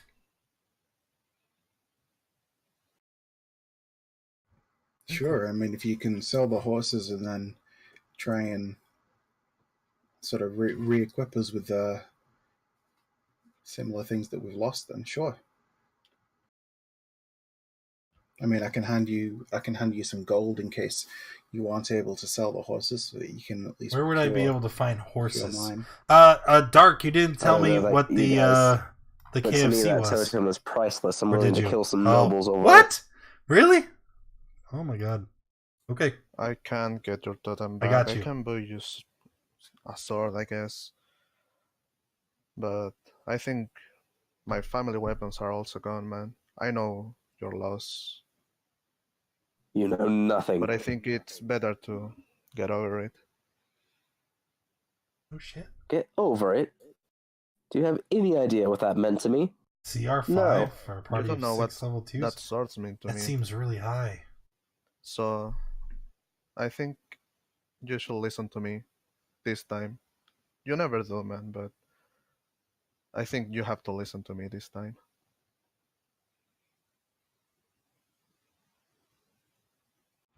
I would say that we've all lost quite a bit with what's gone on.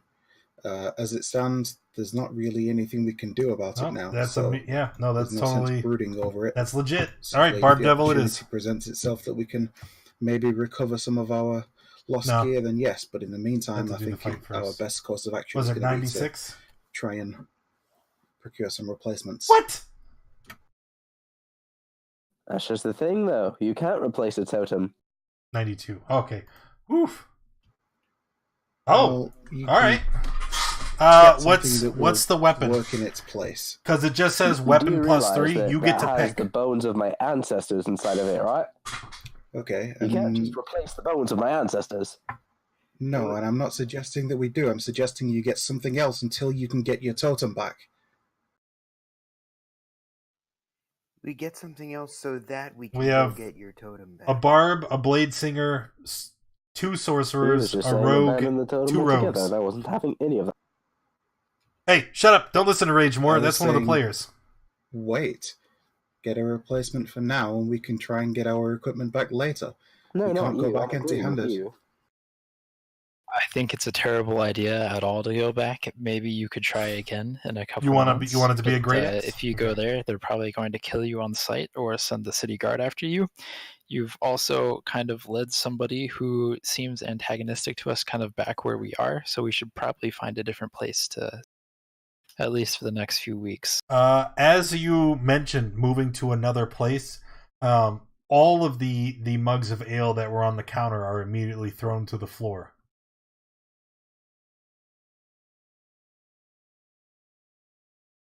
See, even the ghost doesn't want us here.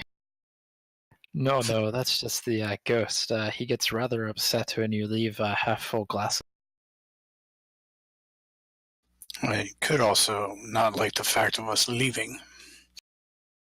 There's a loud knock coming from the floor above you.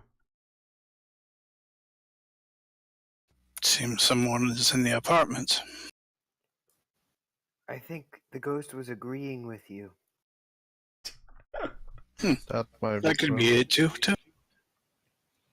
Guys, I think we have All right, to ghost, move. knock once if you want us to leave, knock twice if you want us to.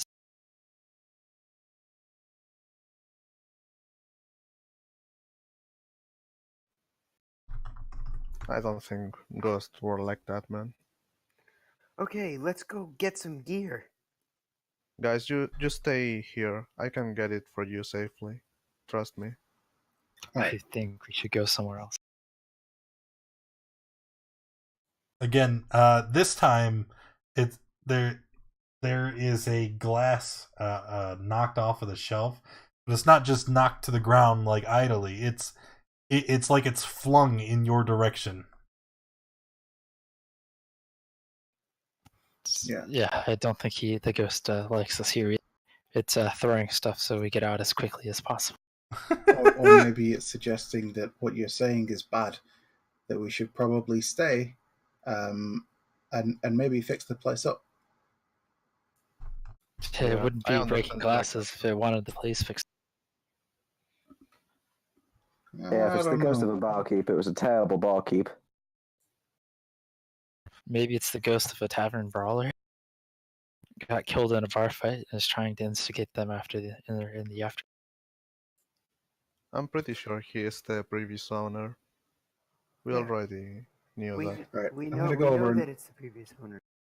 Yeah, I'm going to go over and hand over 10 gold and sort of give him a description of an item that might be useful to me, like a staff carved with an emblem that I'll draw for him, that I can use as an arcane focus, but has this particular emblem engraved onto it.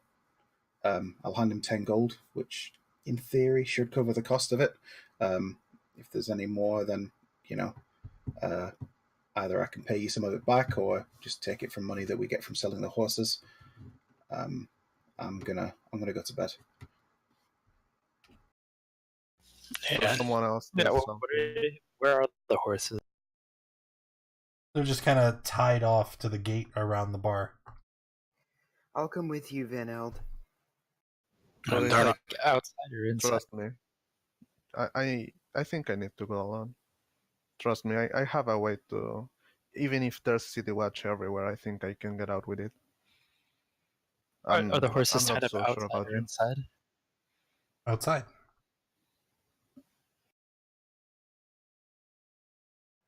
Okay, I'll take 2 short swords, thank you. And Darnock will put down 10 gold and say, if you can get me a crossbow and a dagger, I'd be happy. Okay. I'll take out my mask, my armor, and go out, I guess. I leave the short sword behind only if they get like invaded or something. Maybe Tweet can use it. Okay, I step out of the door, my mask out, and I shapeshift into a woman and go to run the errands. Did you just do that in front of Darnock? He said he was going with you. Nope, I did it. Wait. No, Darnock's staying. Who said it? Oh, it was Tuit.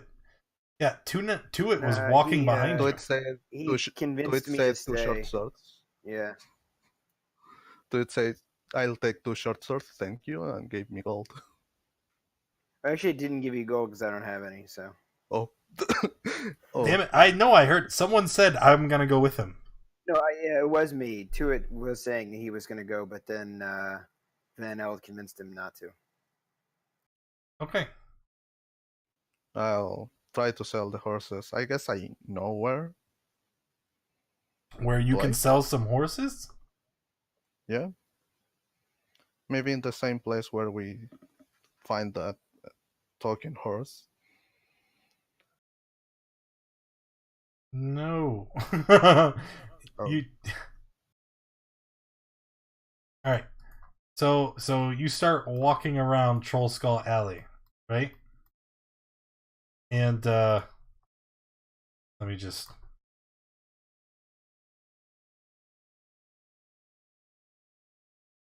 I'm gonna move your token over. Where in the hell are you? Ah, oh, fuck.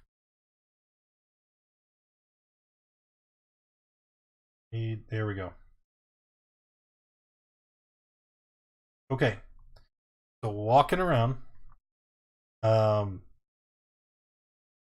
you don't find anywhere nearby that you would be able to sell the horses. What would you like to do in the meantime?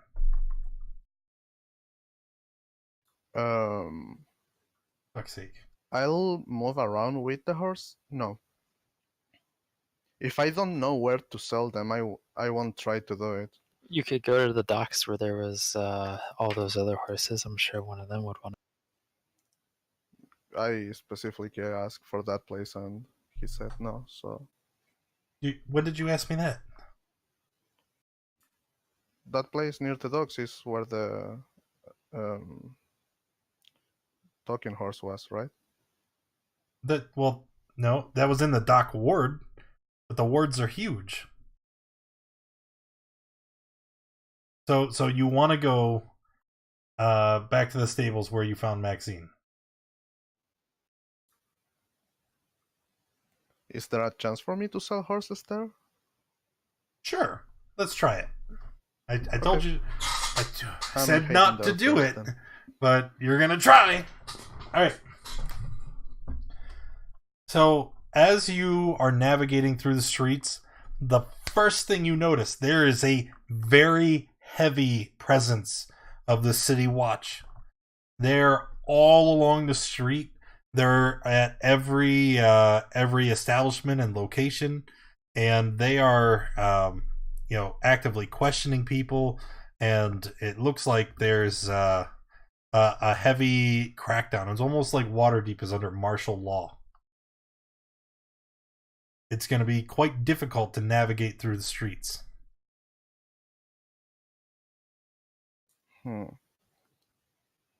As you're going to continue? No. Scrap, please. I mean, oh, sorry, I misunderstand. Yeah, I'm trying to get to sell the horses. Okay. Even if there's like guard around. As you move forward, you can see several of the guards turn and look in your direction. They hold up a piece of parchment, and they're looking at this parchment, and then they're looking over at you as you lead these 4 horses. You there! Stop what you're doing! I stop. They walk up to you, and one of the city watch guards comes up and immediately draws his weapon and points it at you. And as he does, 2 others kind of approach and flank from the sides on the left and right, while a magister walks around and examines the horses. These animals, where did you find them? I buy them for a group of people on the North Gate. You bought them? For quite a low price. Yes. A low price? And what price was that? 50 gold. 50 gold per each. 50, what a deal. 50 gold. Hey, can you make a deception check, please? I have advantage, by the way. I know. Just make the check.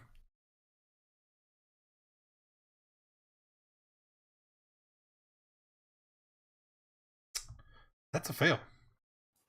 He looks at you, he's like, well, tell me then, if you did buy these horses on the North Gate, then either you are responsible for receiving stolen property, or you are the thief itself. Because this, and he walks to the side of the animal, and he points to a very distinct brand on the creature's left haunch. And he's like, that is the sign of House Growlhund. And these are the animals that have been reported stolen. Oh my. What do I do? Place your hands in front of you. You're going to be restrained and escorted to the Magister's office. You will have trial in the morning. Sure, but No more speaking, prisoner. And one of them. I'm asking out of character. Do I know what's the condom of buying stolen goods? Well, stealing from a noble would typically carry a heavier crime. Let me see. Is there a code legal in this lobby? If not, I should probably put it in here. I think it is. I think it's at the bottom in Volo's Waterdeep Inkadiran. Nope. Oh, nope. There it is. Additional Waterdeep handouts. Here, let me make that available. Crimes against lords, officials, and nobles.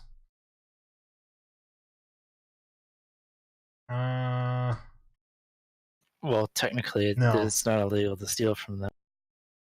No, I it's did totally not illegal. steal from them. That would be a crime against the citizens. city. Yeah. Theft, flogging, followed by imprisonment up to a 10-day. Hard labor up to a year, or a fine equal to the value of the stolen goods. Would it be crimes against citizens, burglary? I don't know. It maybe both. I think it's gonna be both. This is against the nobles, so it's going to be the harshest possible. I mean, yeah, but they don't know I stole them. You're in possession of them. You're already guilty. Yeah, but they're also gonna show up when they say we found the people with your horses and say, "Oh yeah, he also murdered all these." I mean, they can try to lie, I guess, to say that I was there, but I remind you, I'm a woman right now, so they can't identify me, I think, unless they use magic. Which they will. I mean, how are we having this discussion? You're not there. I thought this was out of character. It doesn't matter. Yeah. It doesn't matter. I don't like meta. Let's refocus, okay? They tell you, get your hands up, and what do you do? No, I'm going with it.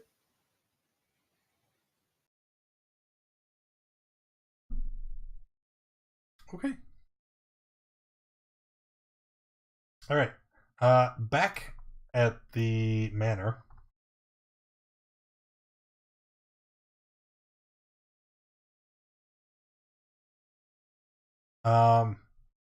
It seems like he's been gone a really long time.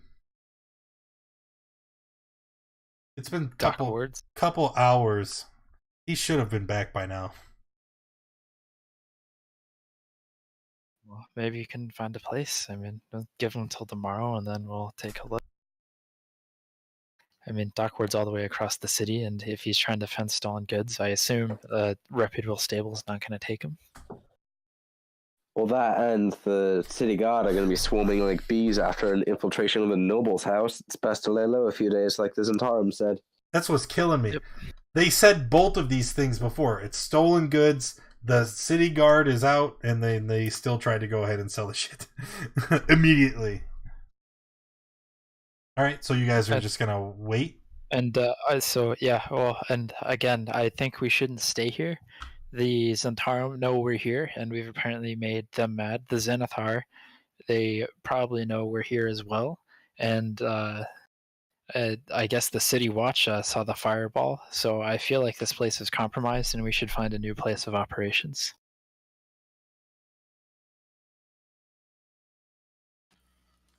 You know what I think? Just staying here for the night and recouping would be the best idea. If we need to, we can find a place in the morning. Oh, I mean, it's the morning. We sent him off in the morning, I thought. Or did he go out at like midnight last night? It was in the morning. You guys did a long rest. Yeah, okay. so I would say we should find a place tonight. I'm sure we can find room at the Yawning Port, or perhaps another bar somewhere in the lower ward. I mean, that's all well and good, but with all of the guard presence around and the fact that they're going to be looking for us, I think we should actually just stay here and lay low for a while. If you really want to find somewhere else, then maybe we can do it after things calm down. But if we do it now, we just run too high a risk of getting caught. Yeah, I kind of agree. That and you guys can blend in much easier than me. I mean, again, I certainly feel like staying here is the easiest way to invite them to come find us, even if we don't go far. If we split up and over the course of the day slowly make our way, other places we can meet up here in a week.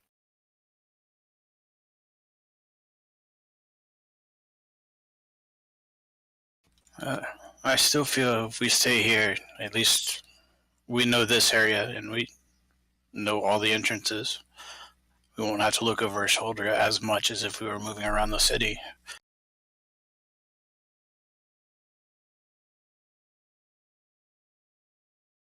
So what's the consensus?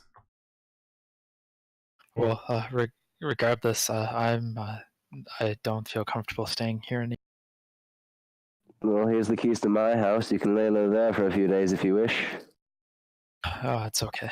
I have family here in the city.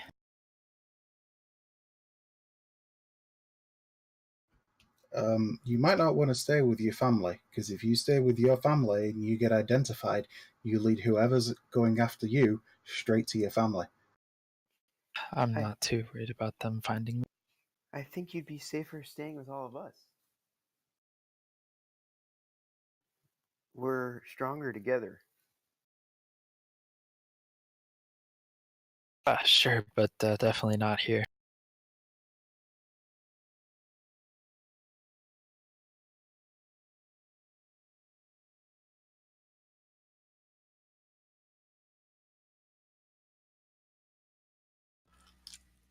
I'd say if you wish to stay somewhere else, and more than welcome to. It's obvious that you typically stay out on your own anyways.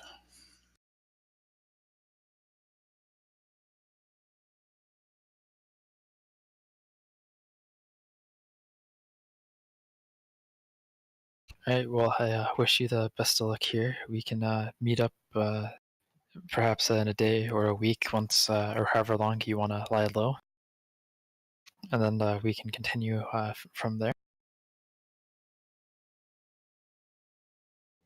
If you feel that is best for you, I would suggest going somewhere else as well. I mean, again, the city guard have already been here. They've talked to, I assume, some or all. And we did have the fireball incident here, and the Zentarum know we're here.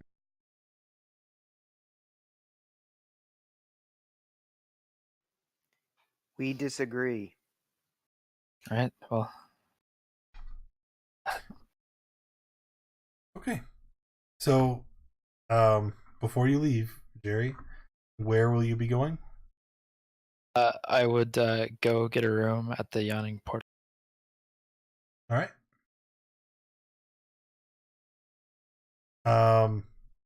And when will you be rejoining the party?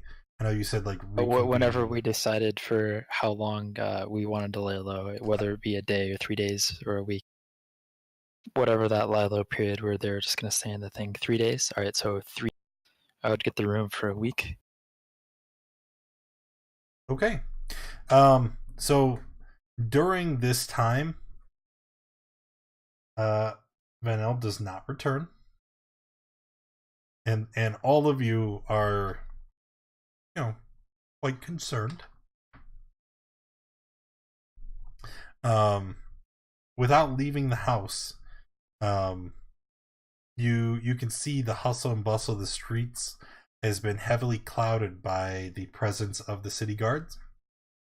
And otherwise, it doesn't seem like anybody is paying any mind to Troll Skull Manor. So 3 days goes by. What are you doing? Have you guys heard from Vanilla? So wait. Are they coming to you at the portal, or are you going back? I'm going back to them. All right. Since you are the only one that's left the manor, I'm gonna give you the information. In the following days after the events at Growlhund Villa, there has been a lot going on outside. The newspapers and parchment prints of Waterdeep have been calling it the Growlhund Villa bloodbath, and the City Watch cracks down on the Black Network. Even members of the Zentarum who had no known criminal ties are rounded up and interrogated, and you can see that there is a heavy, almost military presence all throughout the city. And Jerry, you've managed to keep a low profile, but you overheard whispers at the portal that the 6 of you are all suspects in the murders that occurred in Growlhund Villa, and that you are all to be arrested on sight if you're a witness throughout the city. You have also learned that a person of interest is being held by the City Watch under penalty of 200 gold coins or 10-day imprisonment after having stolen some of the horses on loan to the Growlhunds from the city of Waterdeep. And they you heard that this person has been the punishment has been further abstained because they also believe this person to be of interest because he had the horses that the murderers used to get away from the noble's estate that night.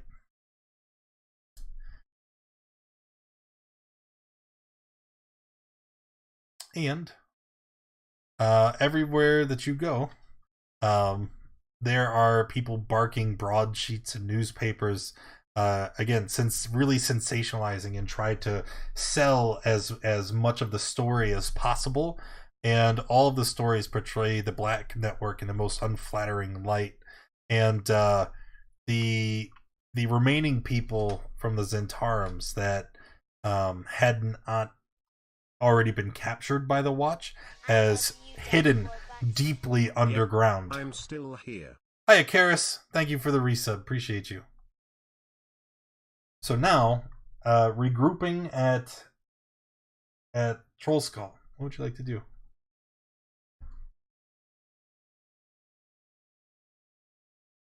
I guess I'll probably kind of come and unroll several days worth of news sheets and everything else, and kind of explain the situation to them who've been kind of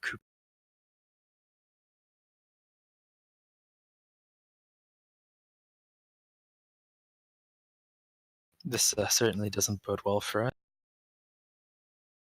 Well, if we're gonna have to travel anywhere, I suggest we do it quite literally underground. Maybe the Harpers can help us. We seem to have a decent allegiance with them. We have been able to make contact at least. How do you plan on contacting? And do you think they'll really get us out of a citywide manhunt in exchange for just talking to one of their horses? Well, I mean, it seems like a long shot. The fact that we've done it might at least get them to listen to us. The Harpers being who they are, they're not just out to get people. That's not who they are. Oh, well, I mean, I'm just saying that it'll probably take a lot of influence on their end. We'd be pretty heavily in debt should we go that. We might be, but I mean, it's better than, hiding. As you guys, the rest of our lives. As you guys have this conversation, You hear something tapping at one of the nearby windows. Who's there? I spin around and take a look. There's not so much a who as a what. Turning and looking at the window, you see a flying snake. And it appears that something is tied around its midsection. I'll open the door and, or not the door, the window if it opens, and let it. Yeah, it flies into the center of the room and just kind of hovers there at about, at about eye level. Seems another option that was presented to us might be coming through. I'll take whatever it's holding. It looks like a small bundle of parchment has been wrapped around its midsection and tied with a red string. Yeah, I'll take a small knife and gingerly kind of like cut it off and unfurl the scroll so everyone can kind of... written in a very neat, very tiny common script is the following text. I would like to know more of what happened at Growlhund Villa. If you can spare the time, meet me at Angarian's statue in the City of the Dead at high sun tomorrow. You'll be paid generously for your time and trouble. And it's signed Istrid Horn. Istrid Horn? Does anyone know who this is? No, but he's very clearly Zentarum. I mean, look at the snake. Certainly. Or it could be an ambush the middle of the day in the middle of a cemetery. Albeit a rather large one. Well, I mean, the Zentarum know where we are, and they know that they know our situation. If they wanted to attack us, they could just do it here, rather than out in the open.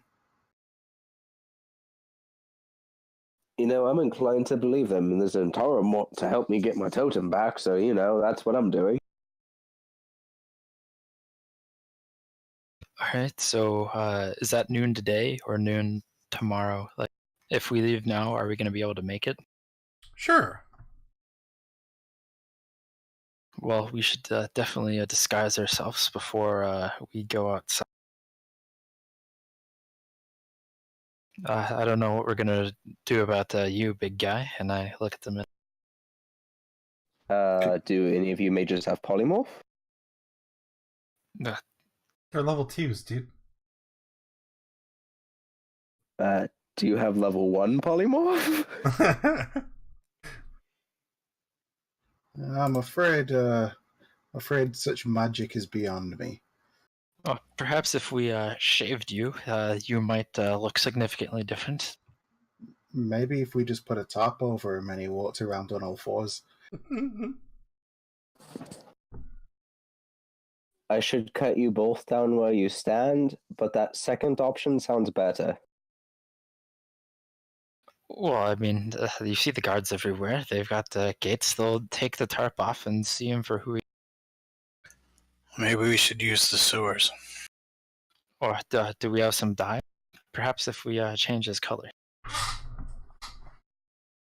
Change his color?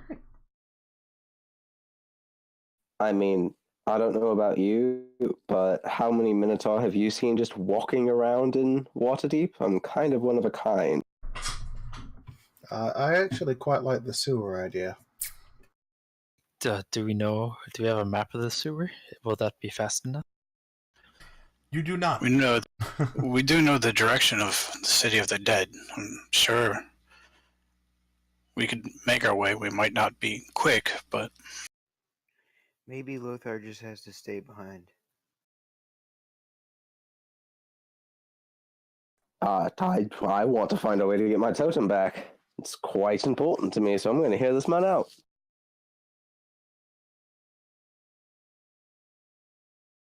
It would be easier to get through the city without one, and we can always bring the information back. Oh, I think if we move through the sewers, we'll be fine. I do agree with that as well. But...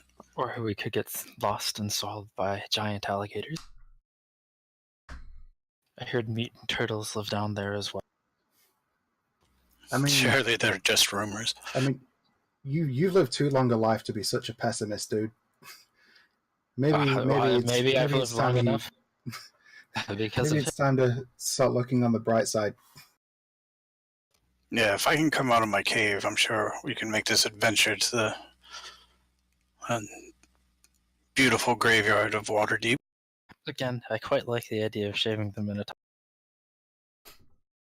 It would be amusing. But we should probably make haste. Alright, I guess to the sewers it is.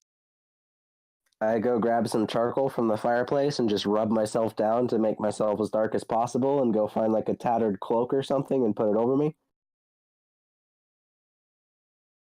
Sure. And I'll try and find something to cover my sort of the white robes that I'm wearing, just to,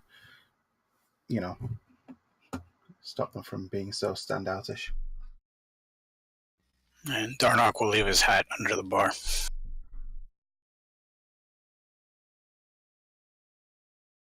Okay.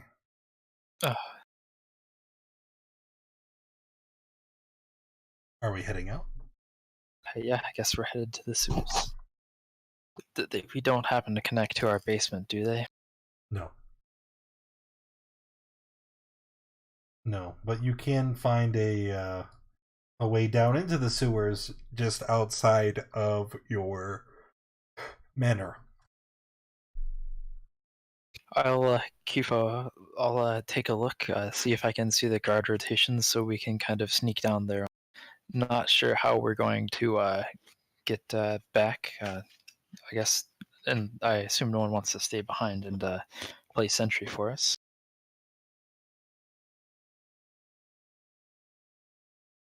No, I don't think anyone would want to do that.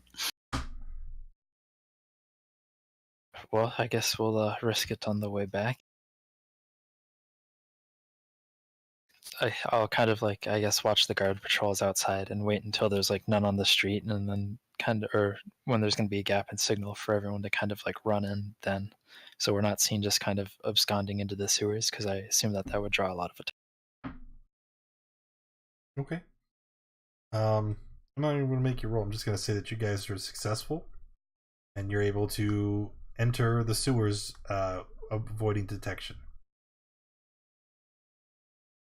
Yeah, we secure the whatever behind us, and I'll light up a torch so I can see in the dark. Who is gonna be like the lead as you navigate through the winding tunnels underneath the city? That'd be me. Your navigator? I don't know if that's a good idea. Guys, sewers are like mazes, and mazes are my thing. Trust me. Alright, we follow the Minotaur.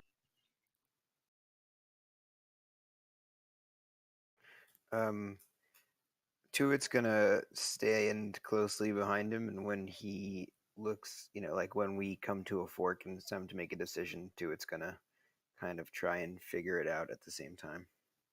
Alright, Minotaur, make a survival check. Is this close enough to a maze where you'll give me advantage? No. Oh. Okay, where? The only thing that you know about the sewers is sometimes the Xanathar live there. So, yeah, go ahead. Survival.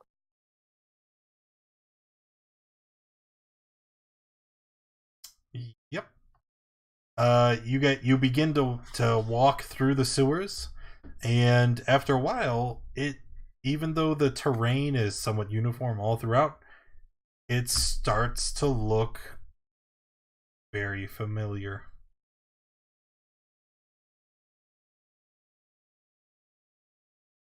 As a matter of fact, as you contemplate how familiar it looks, you see up ahead a chalk symbol on the stone walls of the sewer. A circle with a dot in the center and 8 spokes radiating outward around the outside. The Minotaur in his impeccable ability to recall maze-like places, has led you back to the Xanathar Guild's hideout.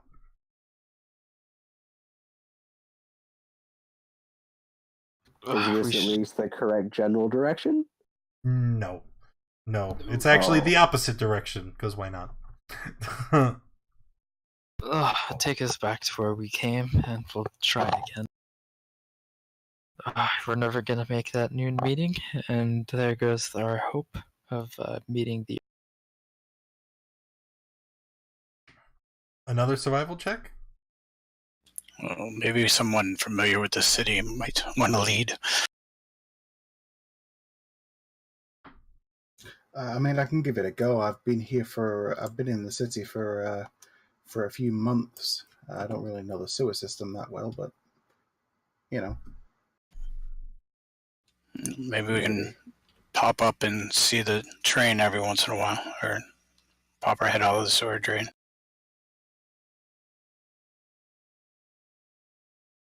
Just try and get an idea of landmarks as we move. Yeah. Seems like an idea. Is that something we could do? If you'd like. So just so I understand, you're gonna wander aimlessly through the sewers, popping up periodically, hoping for landmarks? Well, we're gonna try and. I mean, we know we're at the Xanathar's Guild now, so we kind of have an idea where we are in the city. Yeah, so in the dock ward. So I'm going to try and make our way to the City of the Dead direction. Every now and again, just kind of look through the sort of sewer grates and stuff to try and see if we can get any idea of landmarks, just to check that we're heading in the right direction as we go. Sure, make a survival check. All right, not bad. It's very slow going, right? And you guys are more than just a little covered in the muck and mire that kind of coats the sewers. But you are able to find your way through, and before you know it, you find yourselves on the edge of the City of the Dead.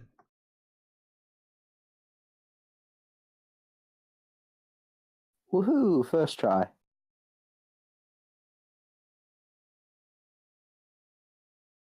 Okay. Well, let's check that there's nobody around, and then see if we can just kind of slip out. When you look up, you see that the streets are sparsely populated. I mean, it is early AM after all, and there is a city watch presence, but they don't seem to be as active in some of the other parts of the city. As long as you don't draw attention to yourself, you should be fine.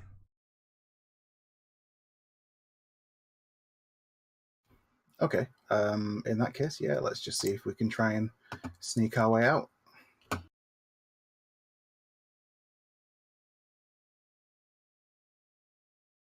Okay. You reach up to kind of push the sewer grate back. You leave brown streaks as your quote-unquote mud-covered hand pushes the grate away. And as you exit the sewer into the fresh air and sunlight, some of the people that are on the streets kind of wrinkle up their noses and turn and look in your direction.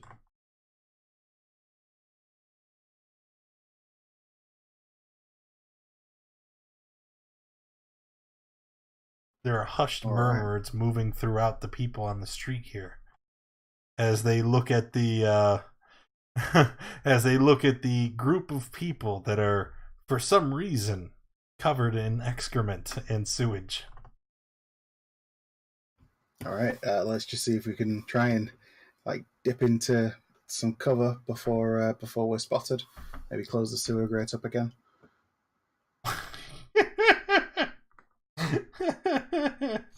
If anyone asks, we're just maintenance workers or something, maybe.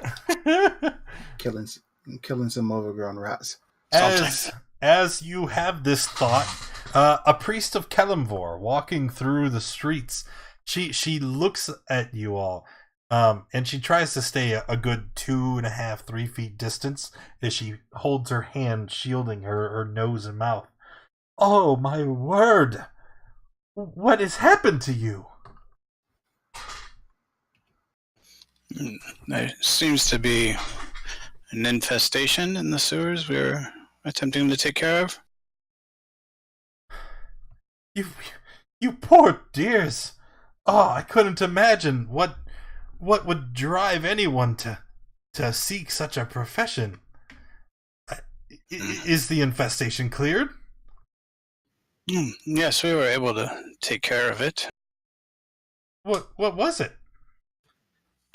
Mostly rats. At least we think they were rats. Well, of course there were rats in the sewers. Why would that provoke people to go down there? They were large and not normal rats. They were were-rats. Were-beasts? But don't worry, we took care of it all. Oh, okay. You gotta be careful, though. I think they might have infected some of the guards, but that's just keep that between us.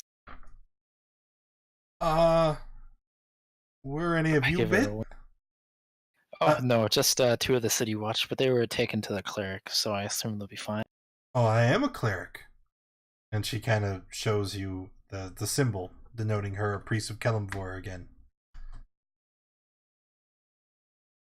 Well, if you have any city watch show up and they exhibit the signs, I'm sure you could point them to a suitably powerful cleric, or perhaps you yourself could help them out with whatever their wear affliction. Well, I'm not even worried so much about that. Crawling through the sewers. I'd be afraid of someone turning septic or catching sewer rot.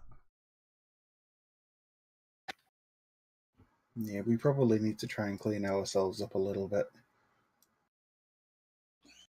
We do have to go back for a second pass after lunch, but after that we'll definitely clean. Okay. When we turn a corner and get clear, I'll do this a million times. Okay. Sure. Alright. So you're able to use prestidigitation and remove much of the physical filth. But the stench lingers. No amount of prestidigitizing is going to remove that lingering odor. If you prestidigitate the Minotaur, the charcoal is going to get wiped off as well, I think. That's right. Honestly, that's okay with me at this point.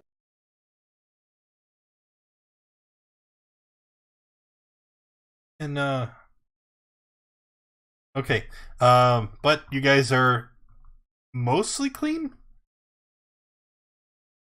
What now?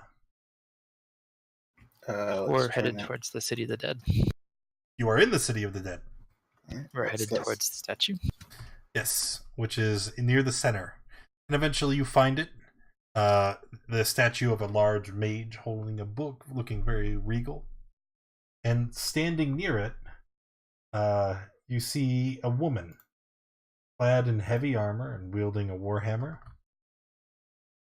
She it has the warhammer propped up against the statue, her arms folded as she looks around. You can tell that she's kind of scanning the crowd, looking for someone.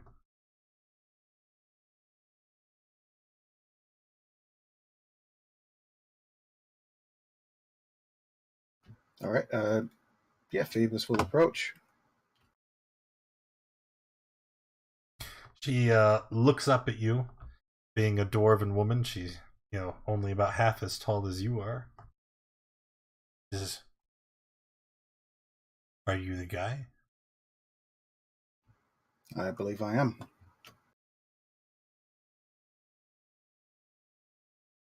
You're Istrid, correct? I am. Oh, we got your message. Well, then maybe you can assist me. I wasn't involved in the matters at Growlhund Villa, and I'm worried the watch will uncover another operation that I did have somewhere else in the city.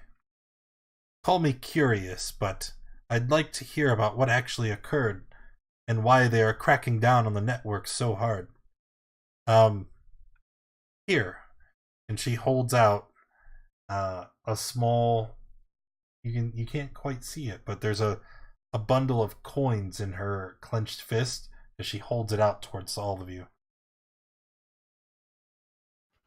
Sure, I'll take it and give it a quick look. It's 10 platinum pieces. Ooh-wee. Alright. So, you just want some information on what went on? Yes, please, tell me. What happened? Well, when we got to the manor, there were a number of Zentarim fighting with the Growlhund guards. We got involved in the fight. We tried to take the Zentarim leader with us because he said he had some information that we could use. However, we were overwhelmed and captured. Afterwards, we were able to make our escape. Who was this man? I personally don't remember his name. Not sure we ever got his name, but he was definitely scarred. He said it 3 times. Yeah, I give a description of the man. I do not know a man with a scar on his face. I believe that the burn to his face was recent. Probably happened earlier that day with the explosion that happened in Trollskull Alley. But I'll try and give as close a description of the man as I can. Was his name Urstel? Urstel, that's right. Okay. So then what happened at the manor with Urstel? Tell me more. Well, he was assaulting the Groundhunds. We got involved with the fight. When we tried to speak to Urstel to get some information from him, because he said that the nobles were going to silence him. We tried to sort of grab him and escape, but we were overwhelmed and captured. Well, you should know that not everyone within the network operates together. Me and my companions were involved in something completely unrelated. We have nothing to do with this war that they have waged against the Xanathar. And this new what do they call it? The bloodbath at Growlhund. It has made life terrible for all of us. She pulls out another small sack of coins. If my information is correct, I hear that you guys have somewhere safe. It appears to be safe for now, although obviously you and Urstel know where it is, and Urstel didn't seem all too pleased with us. He didn't make any overt threats, but he definitely said that we shouldn't be making an enemy of the Zentarim. When did this occur? About 3 days ago. We've known where you've lived for much longer than that. It's been all through the network. Ever since you attacked our safe house, they've had eyes on you. Well, to be fair, we didn't attack your safe house. We were just there when the Xanathars happened to ransack it. Well, yes. That's why we didn't interfere any sooner. But we specialize in information, among other things. We knew who you are, where you live, where your families live. I would assume the Xanathar do too. But this is also why I come to you. If your manor is safe, I would very much like to stay there. I will pay you for your trouble. And she jingles the bag of coins. Is it just you? Yes, I am alone. And she kind of gestures to the space around her. My compatriots have already been taken by the watch.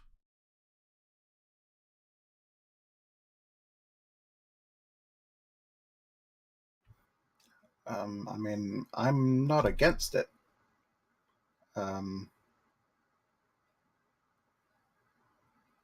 Yeah, I don't know how safe it is specifically, but I mean, we've managed to lay low for a few days and It's not as attract any safe as attention. any other house. It Well- doesn't seem that the city watch seem too keen on your location. But Well, I mean, all one of- of our friends has been captured as well, and I believe his name's on. I still think it's a matter of time until they show up. It's safe. It's safe. I think it's safe. Do you think your friend would roll on you?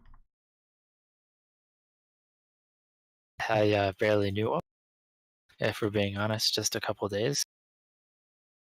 He might accidentally tell on us, or they could probably just look up his name in the records. I mean, again, the day that we attacked your stronghold was the day it was turned over to us, so it's pretty fresh in city officials' minds if they know where to look. But I mean, they haven't come for us in 3 days, so who knows how bright they. All of that sounds very implausible. I think it's been safe up until now. It's going to continue to be safe, and we don't really have any evidence for why it might be unsafe. All I know is that where we used to stay is no longer possible. I need somewhere, anywhere. And since you guys have managed to evade capture after the horrors that you unleashed at Growlhund, I assume that your place is safer than any other. I don't really trust her. May I roll an insight? I mean, you could, yeah. But no, it doesn't matter. You were caught with the property. They're gonna beat the snot out of you. They're gonna I mean, I'm going to try to say that I buy the horses. That's my thing. Okay, then you're still guilty of buying stolen property. I mean, yeah. They can judge me for that, I guess. Yeah. I mean, insight on her being alone and just wanting the safe house for just her. Alright. She seems to be telling the truth.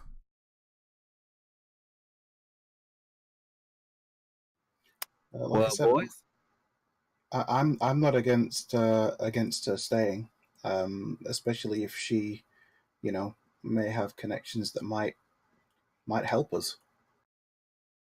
I mean, if she's not involved with this war that's going on, and Whoa. I wish to become involved in no way. I will not assist you. This is simply a marriage of convenience. I need somewhere to stay. You have such a place. I would not expect to assist you in any other capacity.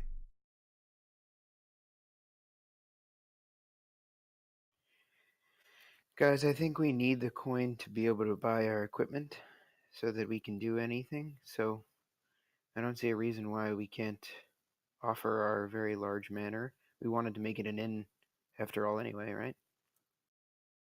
I mean, I'd suppose so. rather have it in Taro, so yeah. I see nothing wrong with this idea either. Good. She opens up the pouch and takes out half of the contents. 20 now, when we strike the bargain. The rest paid at the end of my stay. Do we have an agreement? How long is your stay? Just long enough for everything to cool down. Then we can try to move one of our safe houses. We'll say a 10-day. Seems good to me. Okay. And that 20 now is on top of the 10 that she already gave us? Yes. Okay. As she hands you the coins, she's gonna kind of look up at you. I'm glad that we could come to an agreeable decision. If you had refused me, I would have given the City Watch your location and information for your capture. I'm very glad that this does not have to occur.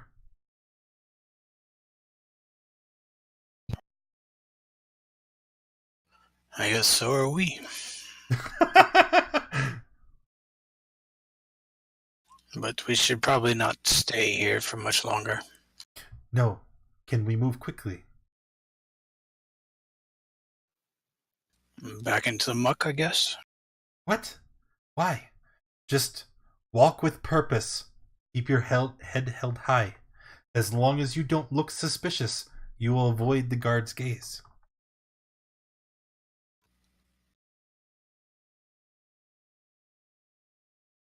And you don't think the giant minotaur would stick out? She looks at you and then she gestures to herself. Do I look like a common sight? I made it here. Just walk. Quit being so suspicious. You're blowing up the spot. This makes sense. Alright, let's give it a shot. You have to whistle. Makes it more inconspicuous.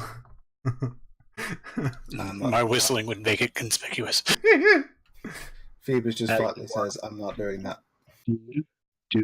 No, that she kind of pats the Minotaur on the head. That was a joke, imbecile. Womp womp. Alright, so she accompanies you back to Troll Skull, gives you guys your coin, and she kind of looks around. It is a dump. It is, and there's a ghost who will break glasses on command. Look, and then I put a glass on the counter, and then I say, "It's time to leave." There's no reply. I guess it's broken today.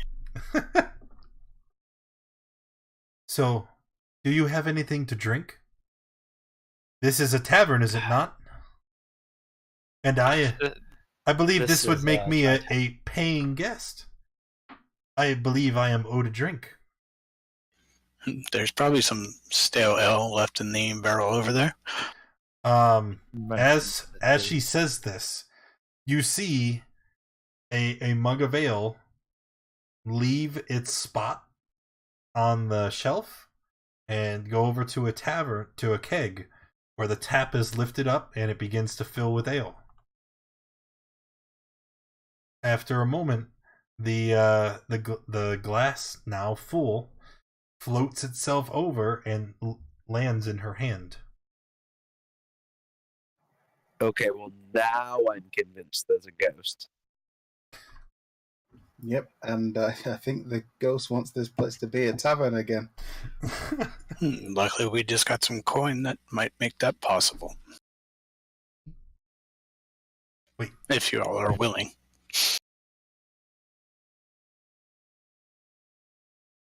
Well, the place has served us well so far, so I don't see why we shouldn't give back.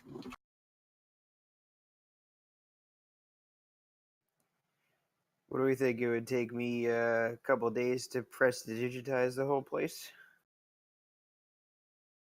Yeah, and I mean, during that time, like, that's gonna make it cleaner, but it's not gonna repair everything that needs replaced. I mean, it's a start.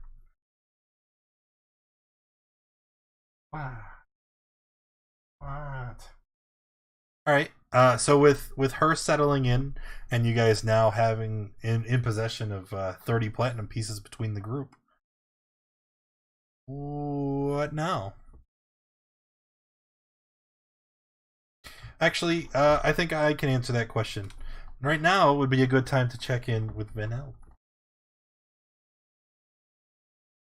So, here's what's going to happen to you, right?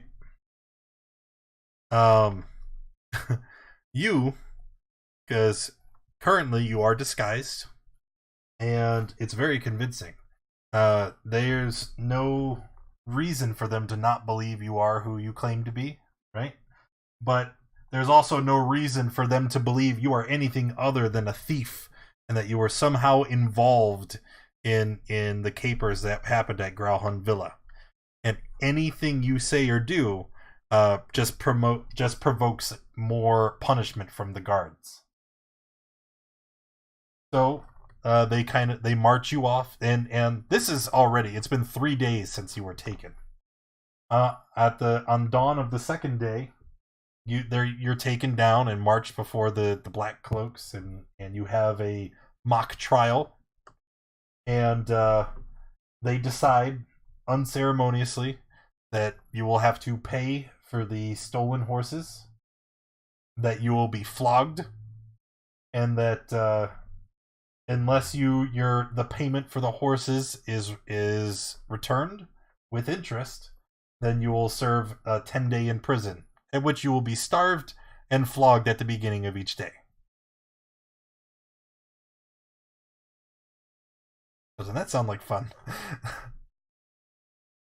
I'm speaking with the Matrix, like Shackle and stuff, as she's saying this.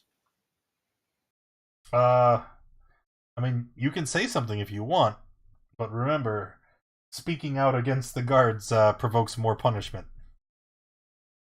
I'm meaning on my trial. I'm guessing they're like judging me before doing this. Yeah, but it's not a trial in the sense that most of us would think. It's more or less they march you out. They tell you to be silent. The city watch, they basically say, this is who we caught with the horses. Here are the horses we caught him with. He is guilty. And then they go, okay, he's guilty. Here's the punishment. You have no representation. You have no say-so in the matter. Can I try to talk at all when you can, the yes. Matrix is there? Of course. Magistrix? Okay, as she's giving, as they are saying that I stole the horses and stuff, I want to repeat my story that I poisoned near the North Gate. And at this point, that we're running. At this point, you hear "Quiet, thief!" as one of them strikes you in the back of the head.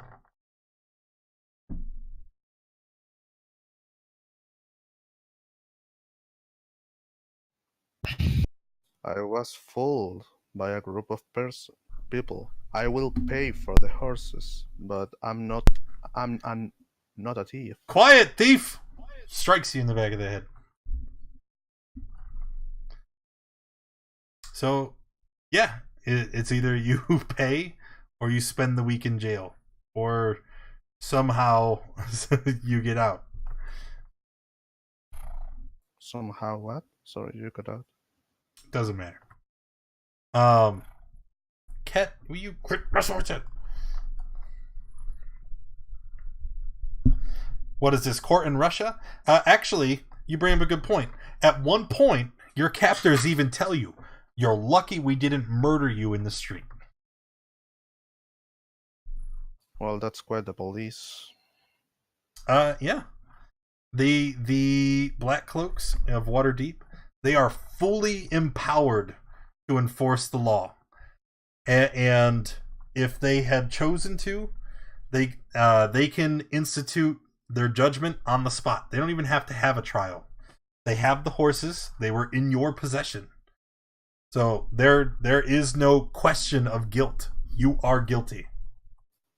They have quite like a low insight. I don't think a thief will walk like outside. How are you going to tell me what their insight is? I'm just speaking out of character, like analyzing the situation. Like a thief doesn't you walk want in. You want to analyze the situation? The party specifically said that the horses were stolen, and you were told many times that the watch was on high alert and that you should not do anything immediately. But a common person wouldn't know that the horses were stolen, and a thief wouldn't walk with the thing that he stole out on the open. That's what I'm saying. Says the guy who just Yeah, says the guy who walked right out in the open with the stolen horses. Yeah, I did, because I think that's something a thief wouldn't do. I don't know. But here's the guards, right? We're looking for these guys, and we're looking for 4 horses. Hey, look, there's 4 horses. Let's investigate. Like, you feel me? Yeah, let's investigate this woman that's walking like in the center of the street with 4 horses. Yeah, because it takes them 30 seconds to look and see if there's a brand on the horse or not. Which is exactly what happened. I mean, I don't know. Okay. Not gonna argue. And being that it is getting close to time, here's how we're gonna play this out, right? The week goes by. He lives in very dreary conditions, but without any concrete proof tying the old woman to the Growlhund bloodbath. He is eventually let go. And then he makes his way back away from the town to Troll Skull Manor and rejoins the party. And we'll end it there for today. And thanks everybody for coming and hanging out. Appreciate you being there. If you enjoyed the stream, hit that follow button. If you haven't already, make sure you check out the schedule so you can see all the days that we were playing. And I'll see you next time. Now I gotta deal with